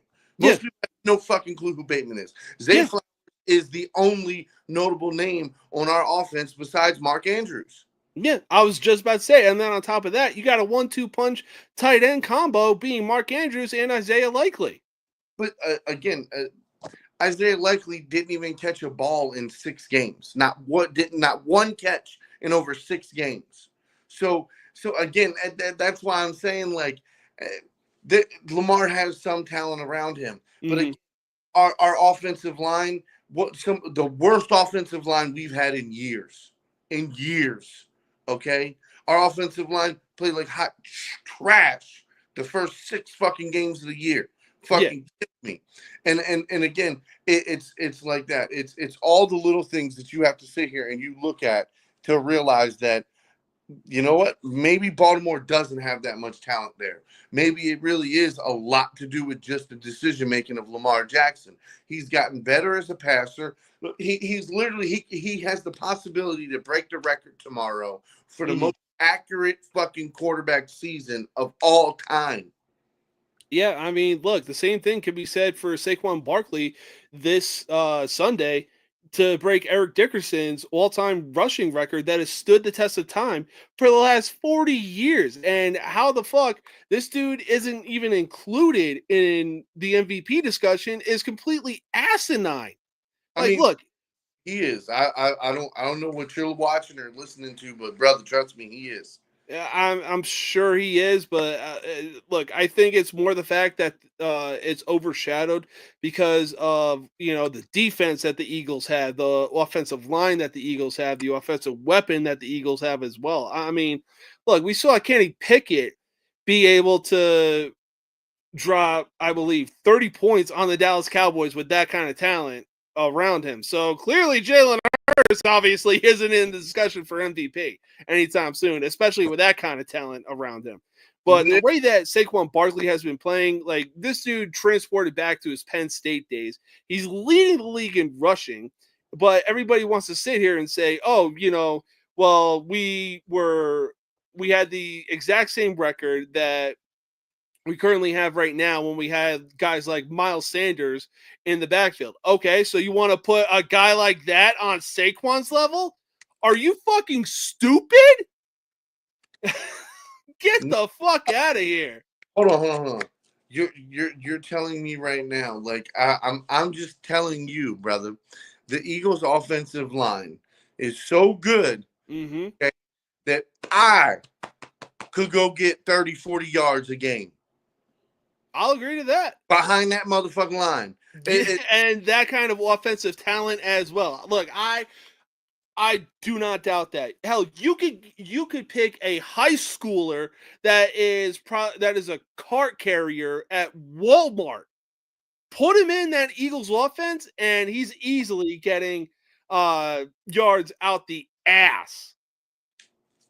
Yeah, I mean, again, it's the whole thing is look at all the talent around. Yes. All right? That's why Lamar has won multiple MVPs. Because most people would like, if you're truly a fan of the game and you truly understand how football works, okay, the Ravens, we played 90% of our offense is disguise, bootlegs, you know what I mean? Somebody's always moving. There's always movement in our offense. Yeah, okay? Absolutely. Especially with Lamar Jackson.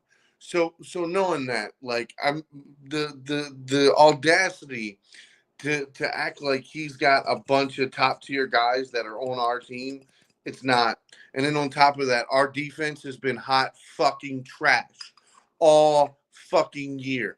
And not once, not twice, not 3 times, not 4 times, not 5 times, but 6 fucking times this year. Lamar has proved the fucking doubters wrong and has come back After holding the lead, defense gives up the lead. Lamar goes and gets the lead and wins the games 6 fucking times. So, Yeah.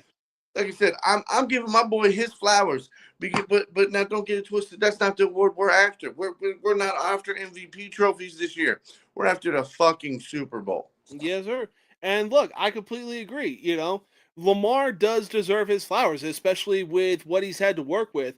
And it's really good to see that he's got a guy like Derrick Henry in the backfield that can help take the pressure off of him and, you know, be like, okay, I can stand in the pocket, look for guys like Zay Flowers, Bateman, Isaiah Likely, and even Mark Andrews, and just fucking yeet the bitch downfield. Yeah, no, I mean, and that's the whole thing. All right, and it's not that he's just yeeting it down the field, dude. He's throwing the ball with more accuracy, Yes, than any other quarterback in the league this year. And yeah. that's what that's the real mind fuck for me is people still calling him a running back on fucking social media. People clowning and talking shit that he's just a running back. But he's got more passing touchdowns than your quarterback. He's got a better passer rating than your quarterback. Yep. He's got more passing yards than your quarterback. So what are we talking about here? I honestly I don't even know. I really don't. I mean, it's completely asinine to really think that people still consider Lamar Jackson to be a running back, and it's like, dude, you do realize he has a fucking cannon for an arm, right? Yeah, again, it's the whole thing is I mean I think it's part ignorance, you know, part racism, and just part being a fucking hater, bro. Because Yeah. at this stage in the game, like he won in his first MVP because he had the most passing touchdowns. He had 30 fucking passing touchdowns that season. I think what did he have, like 8 or 9 rushing touchdowns? He carried the fucking Ravens that year. Oh, for sure. And that's what I'm saying. So because the whole thing is, and I've said this to everybody, all right, take Lamar off the Ravens. Name another quarterback that's going to give you 10 plus wins that can come in here and do that exactly what he's doing, or at least do it as good. There's none. There's none. Exactly. I completely agree. If you can't name me a quarterback that can come do this, then I'm sorry. As far as I'm concerned, he's the fucking MVP. Don't get me wrong. Josh Allen is right there in second. And for me, Saquon is third. Yeah. That's how it sits right now. Like the whole thing is like, it would have been different. And here's the difference maker. It would have been different if he beat the Ravens. He didn't beat the Ravens. You know what I'm saying? The only real big test that Buffalo had this year was Kansas City. They passed that test, but they passed it against the worst Kansas City fucking team I've seen in like almost a fucking decade. Yeah. So all of that being said, it literally should always come down to if the best player on a team, that if that player was not on that team wouldn't be doing shit. Yeah, no, I completely agree. I mean, look, if Saquon wasn't with the Eagles, they'd probably still be doing good, especially with guys like Kenny Pickett under center as well. But, I mean, they probably wouldn't have the record that they have, especially with Kenny Pickett under center, and they didn't have Saquon Barkley in the backfield. Like you said, you take Lamar Jackson out of the equation, there's probably like a handful of quarterbacks that I could literally count on one hand that could really replace Lamar Jackson and actually keep them at the record that they have right now. Who? I mean, look, if, like I said, possibly Joe Burrow. I don't even think Joe Burrow. You again, no offense to Joe Burrow.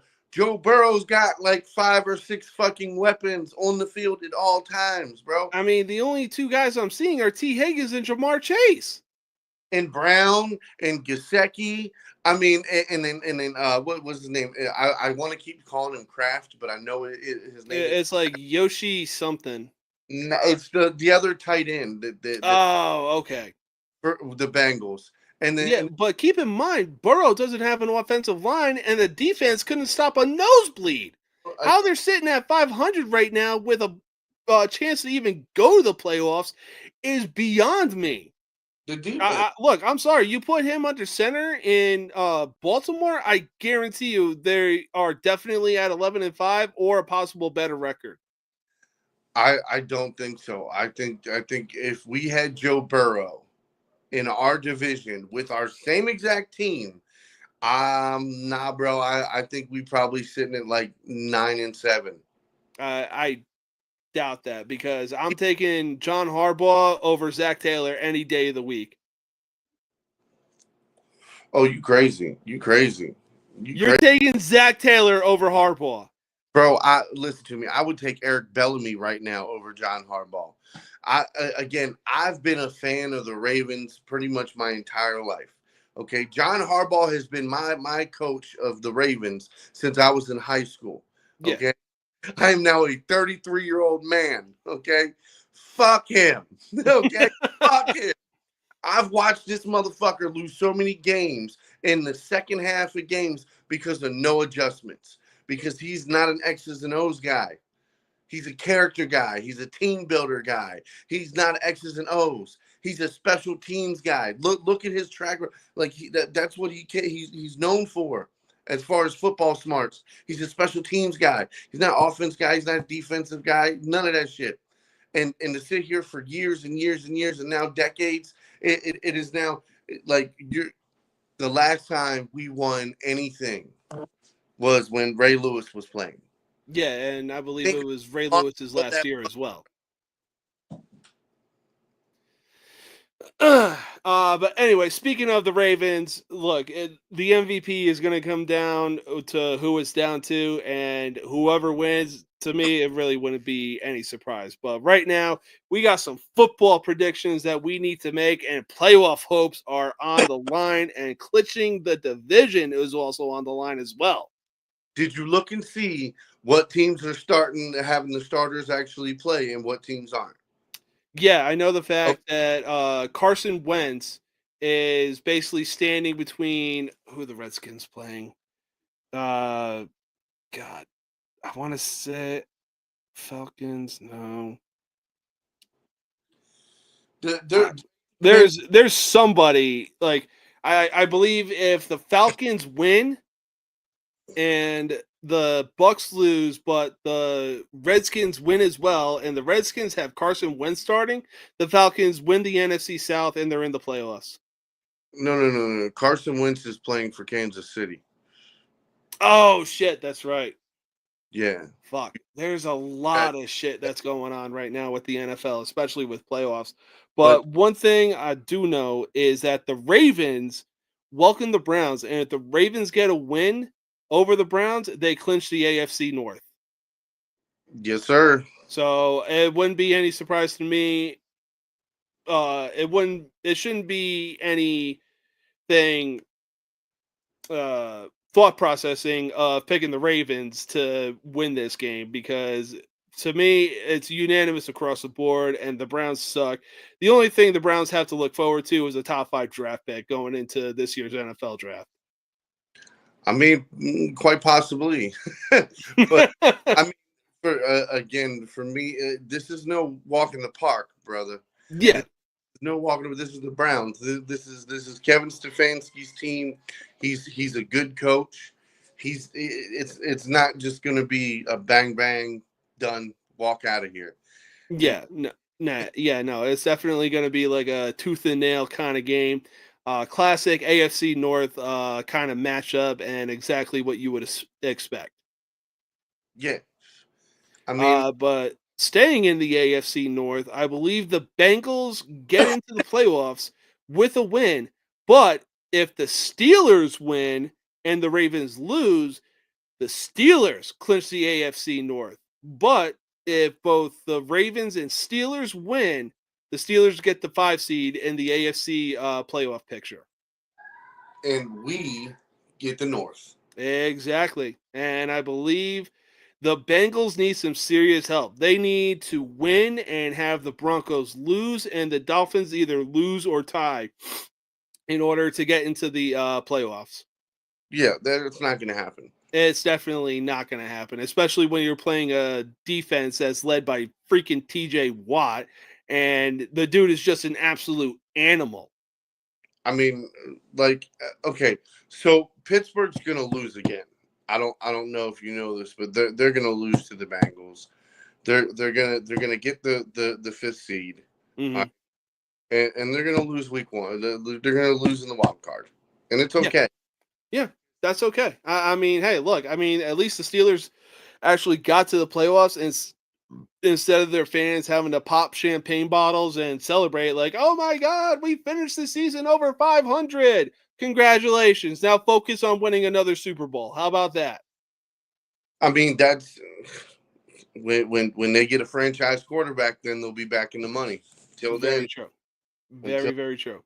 it's But those are Saturday's games, or yeah. Mhm. So those are Saturday's games. Sunday, with a win against the Saints, the Buccaneers can clinch the NFC South, and I believe with a win and a Falcons tie, the Bucks clinch the NFC South.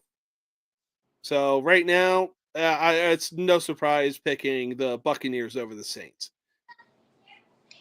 yeah. I mean, they're gonna like Baker Mayfield's gonna play. So Baker Mayfield play, they're gonna win. Oh yeah, the amount of smelling salts Baker Mayfield is going to be doing going into that game is going to be like he might as well mainline adrenaline or do some of that good old Tampa Bay booger sugar that they got going on down there. I don't know what they got, but they definitely got something. I don't think any of that. Like, Yeah. So next game up, the Eagles can clinch the NFC East with the win over the Giants, but speaking of the Giants, they fucked themselves out of the number one pick because Drew Lock and Malik Neighbors decided to fucking show up and look like Peyton Manning to Marvin Harrison. hey, guess what? You ready to watch him do it again? Ooh. Well, I mean, it wouldn't surprise me if they decided to ball out, not to mention. There is no reason why any of the starters for the Eagles should be playing in this game. Yeah. They're done. They have their playoff spot locked in. Like that, and don't get me wrong. Like if the division wasn't up for grabs, I would 100% be all in. Be like, nope, let Lamar sit. You know what I mean? All the starters sit. We got our spot locked up. But because the division is up for grabs and we won our division, you know, so that's the only reason I would see if you're going to be in the playoffs, why your starters would be starting this week. Yeah.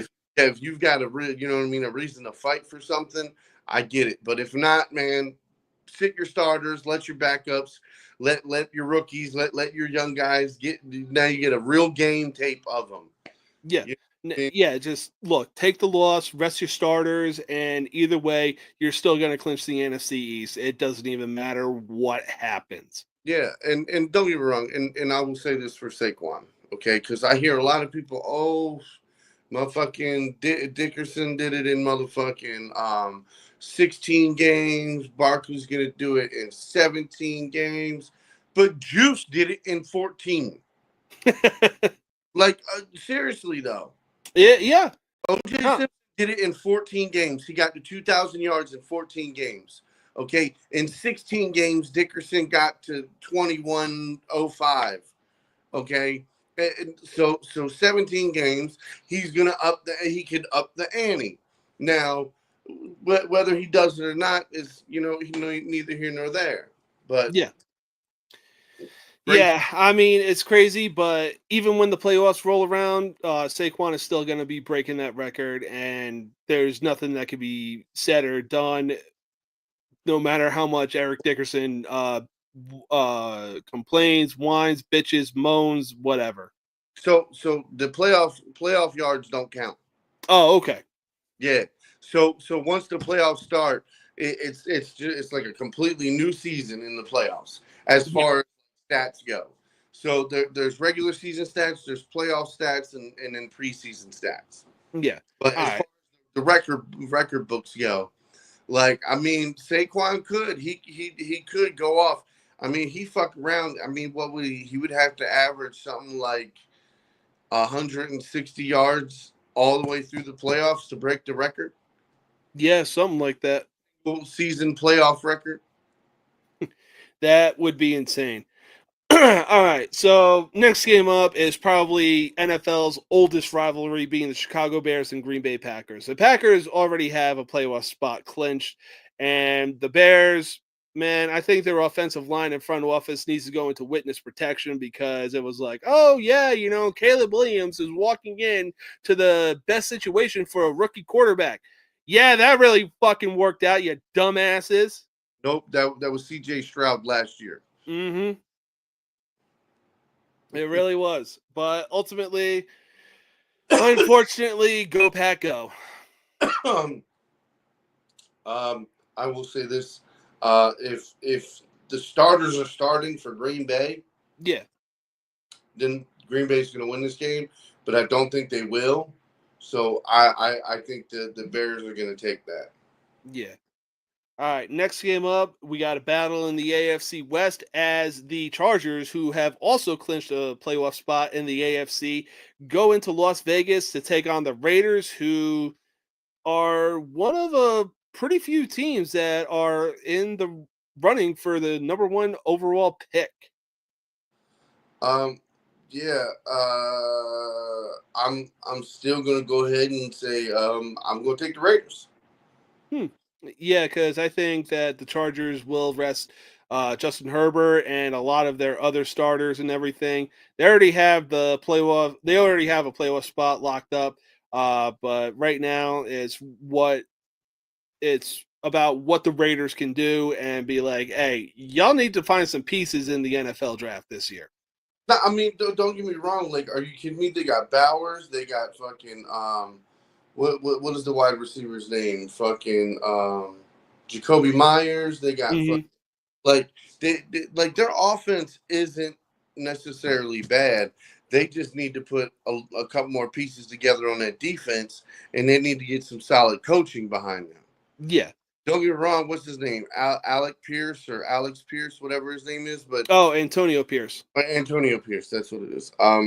Like I like him. Like he's a cool guy, but some of the decisions he's made this year that I've seen him make, like, dude, they beat us, mostly luck. It was mostly luck. Yeah. And then you watch him try to do the same, make the same decisions later in the year, and it's loss. Mm-hmm. And that's why I just like, you know what I mean? I don't think he's a horrible coach. I just think, like, at times, you make some bad coaching decisions. Yeah, absolutely. Alabama's coach, he's not a bad coach, but bro, you fucked up as a coach. You weren't. Yeah. You first off, there's one thing and this is players also, but as a coach, you know this. All right, you watch the weather report from 10 days out all the way till fucking, you know what I mean, you're hours out from the game. You have to be prepared for that weather. For them, absolutely. For them not to be prepared for the rain and for the grass and the turf and how everything was going to play out, for them not to be ready for the conditions, which really fucked them. Yeah, without question. And then again, no offense, same thing. You're a bad coach. You had a bad coaching day. After the second time Milroe lost the ball, sit him down. Yeah. Sit him down. There's no reason to continue to hurt his confidence, because that's exactly what happened as the game progressed. His confidence wore down worse and worse and worse and worse. Mm-hmm. And got to a point to where it was just like, you know what I mean? And at the end of the third quarter, bro, just put your backup in. Put your next guy up. Yeah, no doubt. No doubt indeed. All right, so next game, the Texans already have the AFC South locked up as they go into Tennessee to take on the Titans, who, again, are another team battling for the number one overall pick. I mean, again, Tennessee should win this game. Yeah, they really should. It wouldn't be too surprising. So we'll see how that game goes. Next up, the Falcons are going to need a fucking miracle for Sunday, but thankfully for them, the Panthers come to town and play in Atlanta. That ain't lucky for them. Motherfucking Panthers have played some really good football. They have. I mean, we're definitely seeing some good flashes from Bryce Young, but like I said, the Falcons are going to need a fucking miracle in order to pull something off, and so they can win the NFC South. I know I'm gonna diverge off for a second here, but dude, I feel the same way for Bryce Young as I do for motherfucking Kyler Murray. They are phenomenal quarterbacks, right? That if you just built a team around them. Yeah. Now, the Panthers do have a good receiver that Bryce Young can rely on, being Adam Thielen. The same thing could easily be said for Marvin Harrison Jr. and for Kyler Murray. I mean, I wouldn't go Harrison Jr. yet. I would definitely say McBride. Because now this is back-to-back years where McBride has been his number one receiver. So I will give you McBride. Harrison Jr., I like the consistency was just, it wasn't there. And that's what I'm saying. Like, I mean, I'm not gonna hold it against him. He's a fucking rookie. Like his dad wasn't a fucking Pro Bowler out the gate. And his dad was, catching passes from Peyton Manning. Yeah. So, but I will say this, like, I mean, he's definitely got time. Him and Kyler Murray are going to be together for at least another 2-3 years. So, I mean, they got plenty of time to you know what I mean, get a good rapport going and build off and keep doing, you know what I mean, shit. But, I mean, I'm just, McBride is more the target for him. Yeah, absolutely. Now, the Bills basically have all but the AFC East locked up as they go into Foxborough to take on the Patriots. Yeah, Patriots are going to win this game. Mm-hmm. Yeah, and the Bills will still walk away the AFC East champions. Yeah. So, I mean, this is definitely going to be a good game for Drake May to show, like, hey, I'm still the guy that you can rely on. Just put some more weapons around me instead of me having to rely on Ramondre Stevenson, Austin Hooper, and Hunter Henry. No, he's not that guy. He's not that guy. Listen, I love the weapons that fucking the Patriots have. He's got 3 guys. No, he's got more than that. He's got more than that. All right. Who else? Nikhil Polk? Yeah, you got Polk. You got fucking, what's his name? Bourne, or is it Bourne? It starts with a B. Yeah, Bourne. And then there's the slot receiver. That motherfucker got opened so many times and didn't get fucking looked at once because Drake May couldn't get past his second fucking look. He'd go through his route. He'd always go right to his hot route and then the second guy over and either get sacked or run or whatever. Well, I mean, it's no doubt that the Patriots are going to win. Then the Bills are going to lock up the AFC East. This is basically a meaningless game because all the Colts had to do in order to keep their playoff hopes alive was beat the Giants. But they decided, hey, you know what? We're going to let the Giants beat us in a shootout and let them blow their chances of getting the number 1 overall pick. But for this game, Jacksonville heads into Indianapolis to take on the Colts. Yeah, the Colts are going to lose this game because half of their starters aren't playing. Yeah. Pittman's not going to be playing. Pierce probably ain't going to be playing. Fucking, like, I mean, like, the Jacksonville, right? And I'll say mainly because Mac Jones is going to be, he's for his job. Yeah. He's essentially going to be going back to his Alabama days. You have to win this game. Yeah. This game. Absolutely. That's it. Like, Mac Jones, you're like, your competition is most likely going to be Flacco. Okay. Yeah. All right. On top of that, and it's going to be Flacco with the backups. All right.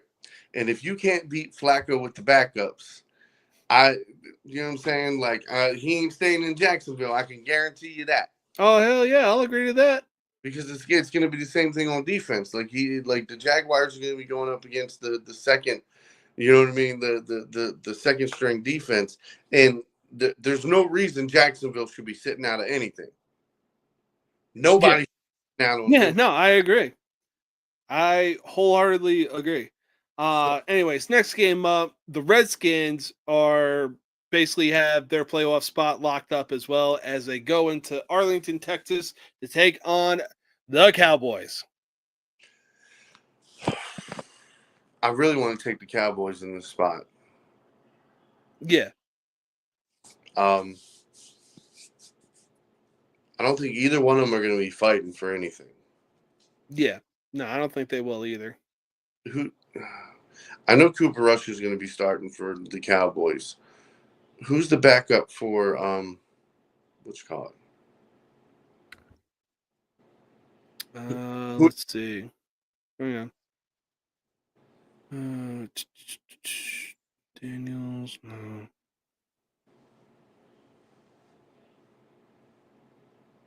There we go.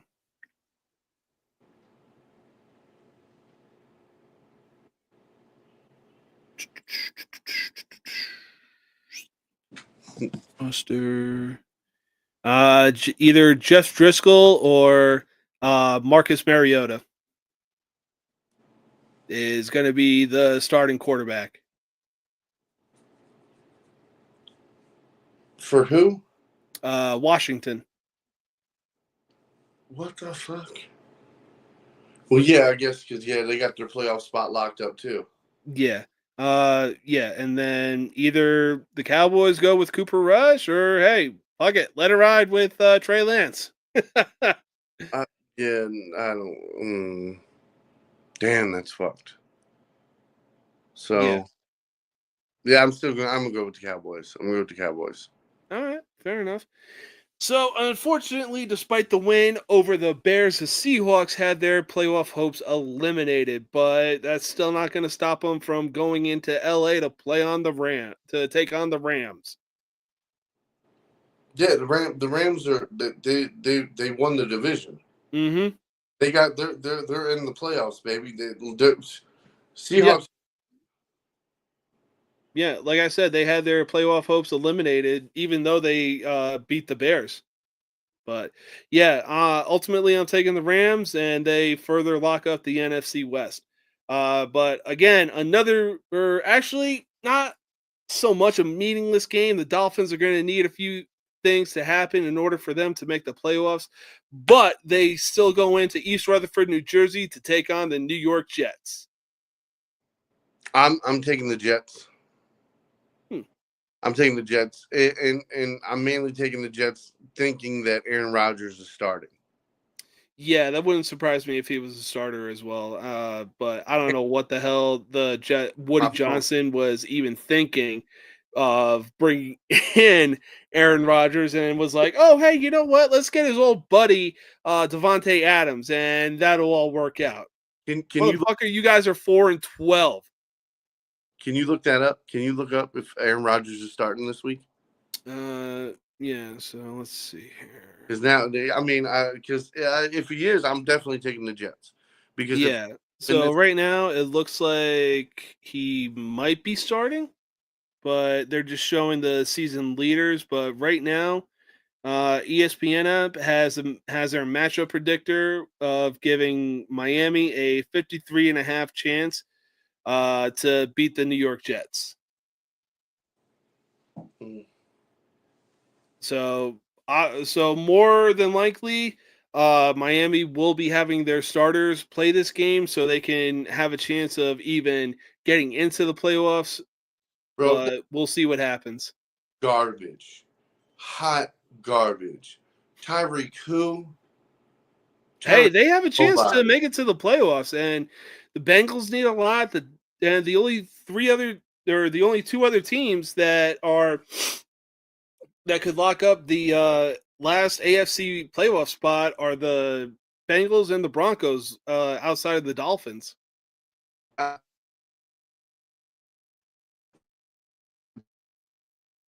motherfucking playoffs. The Broncos have their spot. Like the Broncos aren't going to lose their spot because the Broncos aren't going to lose. That's why I'm just like all of this may or may. It's just not going to happen. It's not going to happen. Okay, with the starters, with Kansas City starters in, they barely scathed by the skin of their teeth. Quite a few games this year. Okay? Yeah.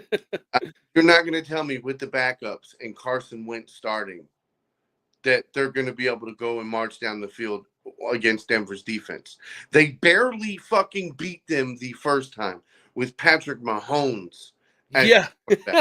And they were a field goal away from beating Mahomes and the Kansas City Chiefs. Yeah, so, but that is my exact point. This is the Carson Wentz Kansas City Chiefs. So yeah, I'm 100% betting against them. No fucking way. Oh yeah. Yeah, so another meaningless game as the 49ers head into Arizona to take on the Cardinals. I'm going to take the Cardinals in this one. Yeah, I'm going to take the Cardinals as well. Right now, I really think that the Niners window is really starting to close. I mean, I feel like it pretty much already has. Like Yes. That wouldn't really surprise me. McCaffrey's done. Yeah. Like, he goes on the IR, doesn't come back until week 10, and then immediately goes back onto the IR. It was like, dude, what the hell? Then you have Deebo Samuel punching Jake Moody, and then Jake Moody, who couldn't kick a field goal to save his life against the freaking Detroit Lions. Yeah. No, I mean, again, it was bad in so many ways. Mm-hmm. And again, I have faith in Shanahan, and I have complete confidence that he can rebuild this team again. And you know what I mean? Like he can keep them competitive. This year was fucked. Not having McCaffrey fucked his game plan up. Yeah, absolutely. And so it's just one of those things where they were still competitive in quite a few of their games. Mm-hmm. You could really tell that between the injuries and Brock Purdy going down and fucking not having McCaffrey most of the year, or pretty much all year, and then fucking, you know what I mean, the backups going down when Mason went down, and yeah. I mean, this season for the Niners, it was just abysmal, and this was a team that was supposed to be looked at as a Super Bowl contending kind of team. Yeah, and then the same thing with Brandon Ayuk. Yeah. Out, coming in, then getting injured, and then, you know, like I said, I mean, it's tough to see the position that they're in, but at the same time, it's like it's probably going to get a little worse next year, but he still has the opportunity to get a little better in some areas. Yeah. So maybe they're sitting in a similar spot or just a little better of a spot next year. Yeah. I mean, yeah, does it suck to go from the Super Bowl to not even make it to the playoffs? Yeah, that sucks. It does, yeah. But, I mean, at the same time, I mean, that's how it goes, man. It really is. You know, I think for this offseason for the 49ers, they really need to go back to the drawing board and be like, hey, what are some things we can improve on, and what are some things that we already have strength in, but we can strengthen up even more. Yeah. So, but the final game of Sunday, a game that, man, I'm excited to watch. A game for the number 1 seed in the NFC playoffs as the Minnesota Vikings go into Detroit to take on the Lions. I'm a spicy guy, and I'm gonna continue to go spicy. Bang bang. I'm gonna take the Vikings. Go into Detroit and beat Detroit. Damn, that is a spicy pick, and I like that. Is banged up. Their defense is banged up. They play well, yes, they do, but they ain't gonna play well against Justin Jefferson, Addison, Jones, and fucking Hawkinson. Yeah. I'm sorry. That's a four-headed motherfucking beast. Mm-hmm. Controlled by the man named Sam motherfucking Donald. And again, 2 years ago, whose career we really thought was dead to rights because he was playing on the Panthers, and then last year was a backup on the San Francisco 49ers while Mr. Irrelevant was out there slinging darts. I mean, hold on. I'm gonna say this though. You go and look at the tape when he played for the Panthers, bro. Yeah. He made a lot of mistakes. Mm-hmm. It wasn't just the wide receivers. He made some of the mistakes. Okay, you like when you put a ball a little too high in the air, Mm-hmm. that's on you. It's not, especially when you throw into a wide receiver who's not even 6 foot tall. I mean, that's true, but look, like he came into a really bad situation and was set up for failure when he came to the Jets. Then goes to the Carolina Panthers, and it was like, okay, this dude's career is basically getting buried right now because he had such a hard time being in New York and seeing ghosts. And it's like, okay, well, now this dude isn't what we thought he was. Now he goes to a offensive system where they have good weapons. They have an offensive line. Kevin O'Connell has basically revived this dude's career the same way that Dave Canales did to Baker Mayfield when Mayfield left the Panthers. And the Vikings are sitting at 14-2 and a possible spot for the number 1 seed in the NFC playoffs. Yes. Absolutely. But again, I think it's along the lines of you mature, you grow. Yeah. You go to like you start being in multiple quarterback rooms because you went from the Jets, then you went to the Panthers, and now then he went somewhere else. Where was he with the 49ers? He was a backup for the 49ers. And then he went to the Vikings. Yeah. And with him under center, they were projected to do pretty piss poorly, but man, oh man, that has proven otherwise. Well, so I will say this though, like I still thought that they were going to make the playoffs. I have a bet where I bet on teams to make the playoffs. I made a parlay. It's still hitting right now. Unfortunately, Miami is not making the playoffs, so I know, you know what I mean, Sunday night that bitch is going to end and it's going to be dropped off. Yeah. But that's the only team I bet on that didn't make it. Yeah. But yeah, honestly, I'm going to have to be in the same boat with you. I mean, the Lions have really lost a lot of pieces, but the fact that they're still playing this kind of football and even still got the win over the fact that over the Texans when Jared Goff had 5 interceptions in that game. So, I mean, I see it like Sam Darnold's career has been revived. The Vikings have some really great players, TJ Hawkinson, Justin Jefferson, Addison, Aaron Jones, and not to mention, you include the defense that they have been doing some really nostalgic celebrations of getting an interception or a fumble recovery. Oh, you gonna talk about that shit too? It's entertaining. We're all in this together, I guess. What got me, the two ones that got me were the Parent Trap handshake and the white chick stance at the club that they were doing. Okay, I thought you were going to talk about the High School Musical one. Hell no. It'll be a cold day in hell before I even decide of like, you know what, High School Musical was a good celebration. No.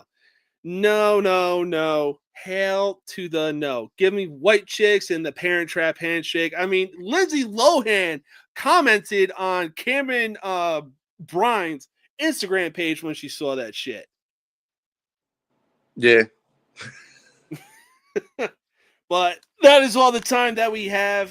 The first episode of No Mercy Sports of 2025 is in the books. There's a lot of things to be looking forward to. There's a UFC pay-per-view that's going to be coming up next week, or not this weekend, but I believe the weekend after. That's going to be a hell of a time. You can catch your boy doing a live stream of that.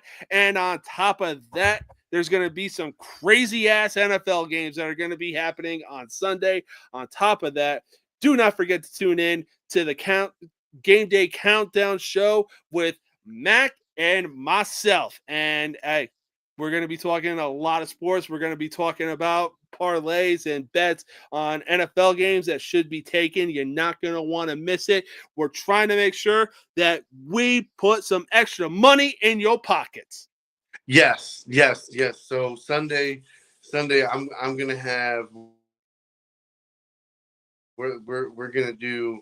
I'm gonna have a parlay for every game. I'm gonna put $1 parlay together for every game, and we're gonna run down the parlays. I mean, we're gonna do it. We're gonna do it for the last Sunday of the year. We're gonna make some money. We're gonna do some 5, 8 leg bets, and we're gonna cash in. We're gonna cash in. Hell yeah, So, dude. I can't wait for Sunday. It's going to be awesome. It's going to be epic. But, hey, enjoy the rest of your Friday night, man. And looking forward to seeing you on Sunday. Peace.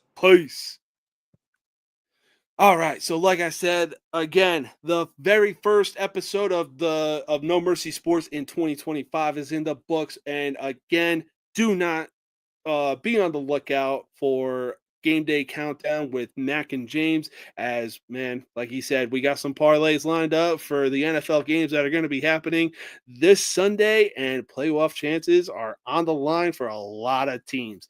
Stay tuned for Sunday morning. You're not going to want to miss it. Until then, peace out. Oh, actually, before I go, I'm the double champ around here. I'll do what the fuck I want. So if anybody out there wants to come and take these titles, you're going to have to take them from my cold, dead hands. Oh, man. But all right. Until then, see y'all Sunday. See y'all Monday for Legends of the Square Circle. See you Thursday for College Sports Villains. And I will see y'all next week for another episode of No Mercy Sports in 2025.